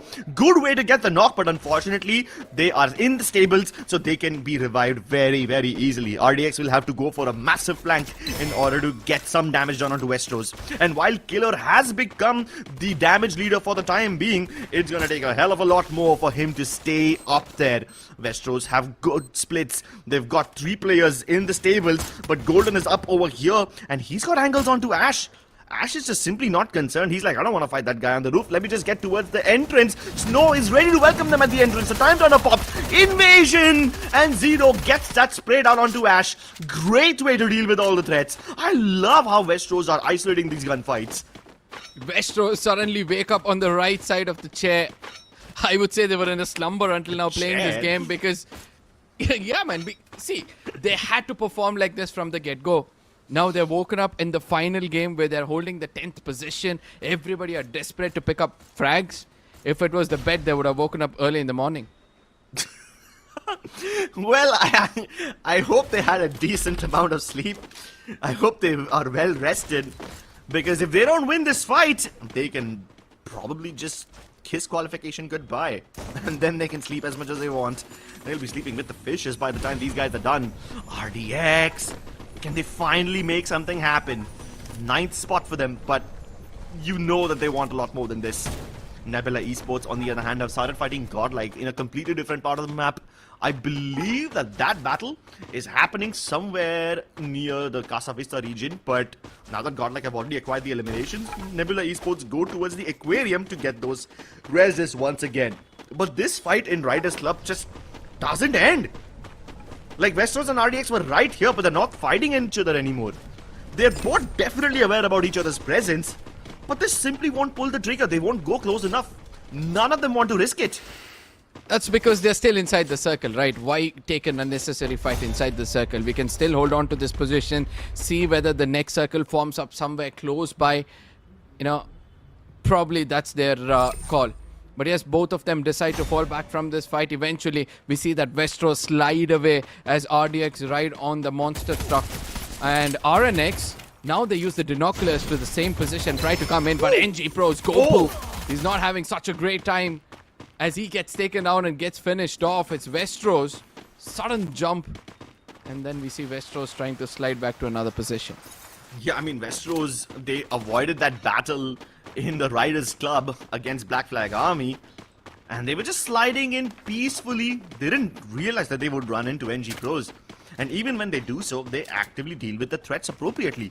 They get the knock onto Goku, don't lose a single player. Yes, of course, Goku can be bought back by his teammates, but Westeros are doing well for now, and they continue to sliding towards Windmill. Hold on though, in Windmill there's already a battle between Godlike and SKILLMAX happening, so this could be a potential third-party situation that Westeros get into. However, all the way down near Aquarium, you got Nebula Esports and NAAZ Esports locking horns against each other. The fight started in Aquarium, but now it's gone all the way towards Bayside, you know, so they are splitting up across two POIs to get these kills. However, NAAZ Esports, they've dealt with all the threats. Kreider is on fire. He's got 3 eliminations already. And NAAZ Esports, I think they've repelled away Nebula Esports for now, because I can see on the minimap that Nebula Esports have already reached the Casa Vista and the TV Tower revival points, and they've already bought their teammates back. So I think that fight is pretty much over. We can now head over towards Windmill. SMX. I don't know how Reyna is just running away from this position, showing his back. Golden sees him finally take some shots. Yeah, the glue wall is not going to work out. If he was a bit more persistent, the story could have been a little bit different. He cooks up the grenade for the perfect time, but doesn't place it perfectly, due to which he'll have to now again change his position and get in a bit more closer. But BOOYAH, he realizes and he calls for backup as they try to push in towards Golden, who has a vague idea. A lot of information is going to be relayed from Golden to his teammates, telling that, yes, I have a view on them. All of them are here. Why don't we rush in from different directions? I mean, yes, you can have the information, but do you have the audacity to pick up that fight? Yes, he spotted all of them. No, he won't fight just yet. Not before he gets a knock. Flash freeze is deployed, hoping to isolate Golden, but I think he's kind of safe. SKILLMAX have just given away their advantage. They've given away the element of surprise, and they're like, okay, screw it. We don't need the surprise. We can just rush in. Taking control of the blue house. Zero has them on his sides. Snow also joins him. Nade sailing right past their shoulders. Still no damage dealt. Oh, this is gonna be so awkward because now they've both given away their positions. They're using the TPP, hoping that somebody comes out into the open, but nobody's making that first move. Ryan and Satvik sticking together. Where are Bhavya and Sagar going? They're still sticking near the house. And now both the teams have popped their time turners, rushing in with their Max 7s. Golden slices and dices Bhavya. That's ridiculous. Satvik follows up, and it's a double elimination from Satvik. This guy is doing so well with that M590. Even switches over to the heal pistol to help his teammate out. Agent and Snow have to get away from here. Agent gets taken down. No more spies left in our midst. And Snow, well, you better hope that he doesn't melt. Where is he? Did he escape? I really hope he's escaped. Somewhere far away in Delta L, but he's also in trouble because NAAZ have got a very clear vision on him and they're trying to do their best. Let's see whether he can survive there and get that revival because his team needs to survive. 7 points at the 10th position. I don't know whether that's enough. Right above them is NG Pros, who still survive in this game, who've still got a lot of points, but this is how Godlike got decimated. Grenades after grenades fallen upon them. And then eventually, the whole squad, you know, I was looking at the elimination feed and I was like, Yogi is picking up frags. And suddenly the rest of his teammates, they just get boom. I mean, SKILLMAX are doing so well, right? They destroyed Godlike Esports. They almost eliminated Westeros. And now there was less Snow to, you know, die out in the play zone. So he might be able to use the vending machine, but he can't get all of his teammates back. Black Flag Army though, let's see them clash against RDX Esports. It's happening outside the zone, but this is just a second zone, so it's fine. They can tank this damage. Wow, I just said that they're fighting RDX and they already eliminated them. That was fast. Thank you so much, Black Flag Army, for not letting me do my job. But RDX getting eliminated with least amount of points. Have they done enough to qualify? Because they were at the 11th position. And now Westeros, they still live. They've got healthy 7 points with the last man standing who's still looking forward for revival. And there he goes. At least one player is brought back. Right above them is NG Pros. Finally get that 6 early eliminations. And now they prioritize the circle. Now they're trying to play it safe so that they can get those position points. So with Gravity and RDX out of the picture, it seems like there's only one position where you do not want to be. Yeah. And that is going to be in between Godlike Esports and Assassin's Army. Look at the circle. It's so unfair. It's not funfair, it's unfair. Because how many compounds are available over here? Maximum 4 compounds. Oh no. NAAZ Esports have one. Oh, Godlike have one. Assassin Army have one. Black Flag Army, I mean, yeah, sure, they could be fine. SKILLMAX are trying to take shots against NAAZ Esports, but really they won't be able to accomplish much even if they get a couple of knocks. But if they get a knock and then Bhavya times it perfectly to get that rush inside, yeah, then they can probably do something about it. Bhavya, Satvik, Riyan, 3 of them rushing into the compound that NAAZ Esports is holding, while their 4th player Sagar is still up on the hill providing cover fire from afar. Let's see if he can actually get those angles, because NAAZ Esports are doing a really good job of sealing off that staircase, which is going to force SKILLMAX to use the glue wall boost to climb up on top of that first floor. Now, do they have the skill? I know they've laid the ladder, but it's a very, very tricky thing to do. It's not easy for you to climb up, but eventually Bhavya realizes all I can do is gain information. He goes in from the other side, tries to climb up. He'll need a support. He'll need somebody to stand. Oh yeah, finally. It's Satvik who comes in closer. So he's trying to climb over him and finally he succeeds. But can he do any damage from up there? No, he realizes it's been a dead end. And now he changes position. Oh my god! One player just jumping into the crosshair. That's not how you play this game. Ryder gets that quick revive and then tries to fall back as Ryan gets taken down. This is where SMX are trying to do their best to defend from where they were starting to attack. Oh, Satvik, he's kind of alone over here. Sagar is still up on that hill. He won't be able to help out Satvik from this position. So he's kind of on his own. Nice shot by Sagar, gets the knock onto Kryder once again after Kryder was res. But Agent also goes down. Hold on though, I take my words back. Sagar actually can provide a decent amount of backup. He can't save his teammate, but he definitely can avenge them. But can they get the res onto Shaitan? This is the 3rd zone, about to turn into the 4th one any second. So whatever damage they're facing right now will be literally multiplied if they don't make it inside the circle in a matter of seconds. But even the teams who are in the circle are going to have a lot of trouble. NG Pros and Nebula Esports are proof of that. Sagar uses the vending machine, reses all of his teammates, so all 4 members of SKILLMAX are back online. But I cannot say the same for Nebula Esports because they can take way too much damage and NG Pros are doing a decent job of holding them back. Great shot by Fight Ghost. It's a good retaliation. Tiger gets the trade, gets the confirmation, but oh my lord, what on earth happened? Swaroop and Spark just got blown apart. Patlu all of a sudden, despite having the advantage, now has to run all the way back down to this vending machine. And yes, he's got 1100 points, but he can't res all of his teammates. For NG Pros, they're fighting and they're fighting hard to survive. Look at them, 9 eliminations already. And the way they've restricted Nebula from getting closer, that was commendable. Now NG Pros will have to make it inside the circle. Look at how the circle has formed. It's going to deceive every other team outside. No hard compound whatsoever. And the first team to get to the center of the circle will have a bit of a rock from behind which they can hold on to their position, but for which they'll have to make sure nobody backstabs them. Yes, a tiny rock in cover. Nowhere left to call save. Now at this point all these teams will be praying that I hope we have enough glue UAVs. I hope our chrono shields are still not on cooldown. Godlike Esports have a little bit of a high ground advantage, but it's not significant enough to be called an advantage. NG Pros, look at White Ghost go at it, destroying NAAZ Esports. Those were some crucial shots. If he did not get those eliminations right now, then NG Pros would have been in deep trouble. Assassin Army moving in towards the center of the circle, capturing that tiny rock for themselves. Even Godlike have a smaller rock. But I guess it's good enough for now because nobody's behind Godlike. Assassin's Army, however, can get shot from both Black Flag Army as well as NG Pro, so they have to cover multiple angles. I think Assassin Army, they've dared to do the impossible, and let's see how well they can control this part. Gopu trying to get in closer. White Ghost immediately gets taken down, and the Thiva, the quick revival comes in. Slowly and steadily, NG Pros, Godlike, every team from the corners are inching towards the center. And Assassin Army, they have no clue which side to defend. For now, they look at NG Pros, they put up a glue wall melter so that Godlike and NG Pros can get into a kerfuffle so that they can survive. Black Flag Army gets out of this game, and now 3 teams on our screens, ladies and gentlemen. My enemy is my friend, and let's see which amongst them will actually look forward to stand tall until the end. Yeah, it's gonna be the battle all the way to the end now. 3 teams. 3v4 v3. NG Pros have lost 1 player, but Badal gets the res instantly. Oh my god, he gets the revenge instantly as well. Ash! Oh my lord! Instant triple pump with the M590, destroying most of NG Pros. He tries to take the shot against Yogi as well, but White Ghost, he is the only one who can do some damage. Despite all their best efforts, NG Pros get eliminated, leaving Assassin's Army in a nearly impossible 1v3. Godlike are marching towards their 4th Booyah of the day.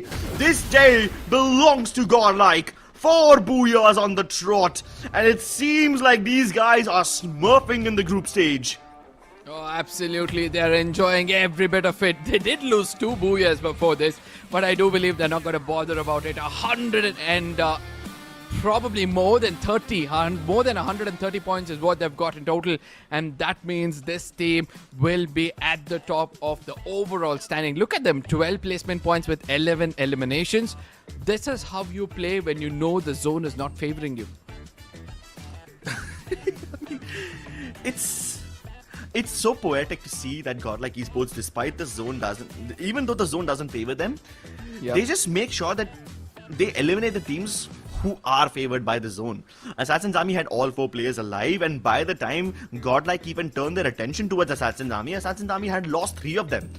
It's so crazy how well they are playing right now. And even the more experienced teams like NEBULA, Esports, Assassin's Army, even though they are also LAN finalists, even though they are supposed to be at the same level as Godlike Esports, are just getting left so far behind in the dust. It doesn't seem like all of them were LAN finalists at one point. It seems like Godlike Esports are on a completely different level. And no matter how much I praise them, it will not be enough. I've told this before. They are the gods, right? You can't just praise them. The more you speak about them, it feels like you're starting to worship them. And that's how strong this lineup has always been. Sticking together for the longest time, trusting one another. It all comes with a lot of positivity. Yogi is going to be the MVP. Yes, for sure, this lad was showcasing a lot of firepower through his sniper. And I won't be shocked if he's the top performer of the day as well. Oh, yeah, I mean, at this point, it is kinda obvious that somebody from Godlike will be the top performer of the day, right? Now it's an internal competition between the Godlike members about who can be on the top spot. This time, Yogi comes up with the elimination. 6 eliminations, 3,800 damage. Very standard sniper setup with the Morse on the tactical market. No surprises over there. And I think we all know what kind of loadouts Godlike Esports are using at this point. You know, like, we've seen their loadouts like 4 times today. So at this point, I can just remember it. I can ratify it. And yeah, no surprises over here. That being said, though, it is very difficult to go up against Godlike because they have this Skylar and the Morse setup. Like, imagine 2 of their players using sniper loadouts, but Eco also doubles up as a grenadier. It's very difficult to go up against them when most of their entire kit is loaded towards aggression. Normally, you see some teams, balance it out by using multiple Thivas or maybe throw a Cassie into the mix. Godlike do none of that. They're like, okay, cool, we have 1 chrono, that's enough. We don't need to revive our players if they never go down. Yeah, exactly. And they also know how to traverse around in that single chrono. And that's always been a negative for them as well. Whenever you have seen Godlike getting decimated, it's always been because they stick together too much and they just have one small cover in the name of chrono. Yeah. But, let's see if anybody's able to crack that code. But ultimately, NG Pros, where we thought that this team might be on the verge of elimination, they fight the hardest and they come up with the strongest blow possible. With 24 points, they stand on top of the table with 16 eliminations. But Godlike, they're take the spotlight away because they've got 4 BOOYAHs, which is the maximum by any team in the group stages of week 1. Yep, Godlike also have the highest points across all of group stage. So even though NG Pros walk away with 24, Assassin's Army get 19 points, which they desperately needed. Is that enough to put them into the second week of the group stage? We will find out in just a couple of seconds, ladies and gentlemen. The overall standings will be on your screen soon, and that will determine which will be the 9 teams that will join them in the second week of the group stage. Here they are. Leading by a mile, 154 points are Godlike Esports. They've got the highest points across all of the group stage. NAAZ Esports with 90. 1 point behind them is RNX Esports with 89. Assassins Esports 10 points behind them at 79. Well, they were in the danger zone. They were at the 11th spot, but they climbed their way up to the 4th spot and qualified. NG Pros as well, just 1 point behind Assassin's Army at 78. MVPs, even though they got decimated in the last game, 77 points is enough to take them into the second week. SKILLMAX, consistent as ever with 76 points. Black Flag Army with 73, and the NEBULA Esports barely making it with 70 points. Westeros, REX Esports and Gravity Esports will be eliminated. Unfortunately, we will not be able to see Radhe Thakur in the LAN finale this time. Yeah. And also RDX, the city qualifier teams from Patna, couldn't make it. So another city qualifier teams succumbed to the pressure. But for now, the qualified teams for week 2, ladies and gentlemen, the obvious Godlike at the first spot. We have NAAZ, RNX, Assassin Army, NG Pros, the MVP, SKILLMAX, BFA and Nebula. Every team which is worthy of being there in the second week, we'll have to see, because the most scrutinizing week is coming up and you better be prepared for it. Yeah, you better be prepared for it. But I want everyone to be prepared for these lads. Godlike Esports, top performers of today. And while it's no surprise that if you get like 4 BOOYAHs, you're gonna end up being on the top, I also have to mention that they are not just the top of their respective group, they are at the top of the entire group stage. No other team has been able to cross the 150 point mark. Yeah, absolutely. 94 eliminations today, but still, it's all that BOOYAHs which they were able to pick up. Just imagine, 48 points they picked up just by positioning themselves at the top spot. And that's how clever Yogi has always been. His rotation has been precise, perfect. All he needs is Eco, Nancy, and Marco to be in their prime form. And there it is, ladies and gentlemen. As predicted, Yogi is going to be the elimination leader for the day. 31 eliminations for 18,000 damage. 18,000 damage. And Yogi leads the charts, followed closely behind by Marco. And even though the difference between them is only 2 eliminations, Yogi is a whopping 5,000 damage ahead of Marco. That's insane. Then shortly behind them is Adib. Similar damage to Marco, but 5 eliminations behind. So yeah, he's got 24. He's tied up with Rupesh. However, the damage disparity is insane. Satvik with 21 eliminations has 11,000 damage in total. That being said though, while these guys are the top performers of the day, I would love to see how some of the underdogs will keep up with them. Because we've seen some impressive performances from SKILLMAX as well. We've seen some impressive performances from MVPs. And even though none of their players are in the top 5 performers, they do have some heavy hitters. Let's see if they will be able to do much in the second week of the group stage. Yeah, absolutely. But second week of the group stage is where we lose half the lot and heading on towards the knockout stages. And also second week of the group stage is where we determine which is that team which walks away with a minimum 77,000 rupees, because stepping into the knockout stages not only rewards you with a chunk of that prize pool, but also a pride that you're in the top 18 of the country itself. Week 1 has been very, very phenomenal for all those teams out there who have shown grit, who have shown composure. They've all made it through. A prime example for the day is going to be NG Pros. Until the last game, we had no idea whether they're going to qualify. We almost doubted them until they showcased themselves to be one of the best teams out there to understand pressure and to adapt to the lobby.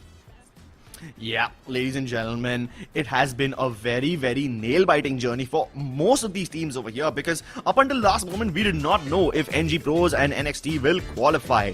But here you can see the top 36 teams of the first week of the group stage. You will be seeing them once again in week number 2. But in this table, we have arranged them points-wise so you can see which one of these teams was the most dominant. Godlike Esports, the most dominant in Group D with 154 points. IQ Total Gaming also dominated Group C, but they did not score nearly as much as Godlike Esports did. IQ OGX TSG, 136 points. But Group B was fairly competitive because the 4th spot is occupied by Team Elite. 2 teams from Group B in the top 5. Yeah, Group B, a very daring group. Group C as well. We did witness them yesterday. Resurrection showed some really good caliber coming in from their side. But it's good for us to say that most of the teams, most of the fan favorite teams are performing exceptional. And that's why we see them in the top 12. Hope to see most of them make it through to the grand finals. But the group reveal, this is where the big reveal is. And Group A, we have got Godlike, Team Apex Gaming, Retired Pros, Klutza, PVS, Rufani, Revenant X-Park, NG Pros, the MVPs, Learn from Past, King's Army, and SGU Esports. Oh my god, imagine Godlike Esports versus PBS Gaming. It would be such a cool battle to witness because Godlike Esports used to be PBS Gaming a couple of years ago. I would love to see that rematch in Group A. And then you got Apex Gaming, the team who has represented India on the international stage, going up against all the big names like Revenant X-Park and NG Pros. That would be crazy. Group A is stacked, but so is Group B. You got the 2025 champions, IQ Total Gaming, facing off SHU Esports in Group B. Whew, that would be insane. And I say that because Insane Power are also in this zone. Of course, I would have loved to see Insane Power versus Revenant X-Park as well. I'm sure we will get to at some point because it's going to be Group A, B, and then, you know, Groups A and C fighting each other, something like that. So it's going to be crazy how all 12 of these teams will eventually end up fighting each other. I can't wait to see what would happen if Insane Power and Revenant X-Park both make it to the LAN finale. And then it's going to be X Divine versus Revenant X-Park. That would be absolutely crazy. But there's a bunch of other good names in Group B as well. You got Team Chaos, SKILLMAX, Black Flag Esports, and RM Esports along with RTX. Group C though looks quite interesting. IQ OGX TSG, Team Elite, Wasio Esports, AdZubs, RNX Esports, as well as NAAZ Esports in Group C. Man, Assassin Army, everybody are there. You know, for me, Group C is my favorite group because it's going to be a very, very close group over there. A lot of power hitters are over there. A lot of composed teams are over there. So probably we'll see the toughest of the fight take place in Group C. And let me remind you guys, amongst the 12 teams in each group, only 6 make it forward, and that means only 18 teams make it forward. Just pray that the group your favorite teams are in is an easy group where they can make it into the top 6. No. I don't think any of these groups is easy. I don't think any of these groups is easy, Arka. I mean, normally we say that, oh, this group is the group of death, so-and-so group is very tough. Yeah. I think this time we finally have a well-distributed group loadout. Like, every single groups look deadly enough. So, yeah, it does seem like we have a well-distributed group. So, I think the next week is going to be super fun. Ladies and gentlemen, we will be seeing you again next weekend where we will be seeing the group stage week 2. And like Arka said, only the top 6 teams from each group will qualify. I mean, we saw how difficult it was for them to get inside the top 9 alone, right? I mean, so many of them were dangling on the 11th and 12th spot only to make their comeback in the last 2 games, and then they got into the top 6. I don't know if they'll be able to do similar comebacks in the next group because it's going to be super stacked, ladies and gentlemen. So you better make sure that you've got your popcorn prepped up for the next week. Make sure you clear your calendar to watch some of the most high-octane Free Fire Max action that you will ever see in the history of this country. We will be back with this glorious championship next week at the same time and the same place. Thank you so much and have a great evening. It is forged, beaten, broken, burned until it holds an edge. The weak melt away. What remains is forged. And when the fire calls again, only the sharpest answer. A new arena awaits.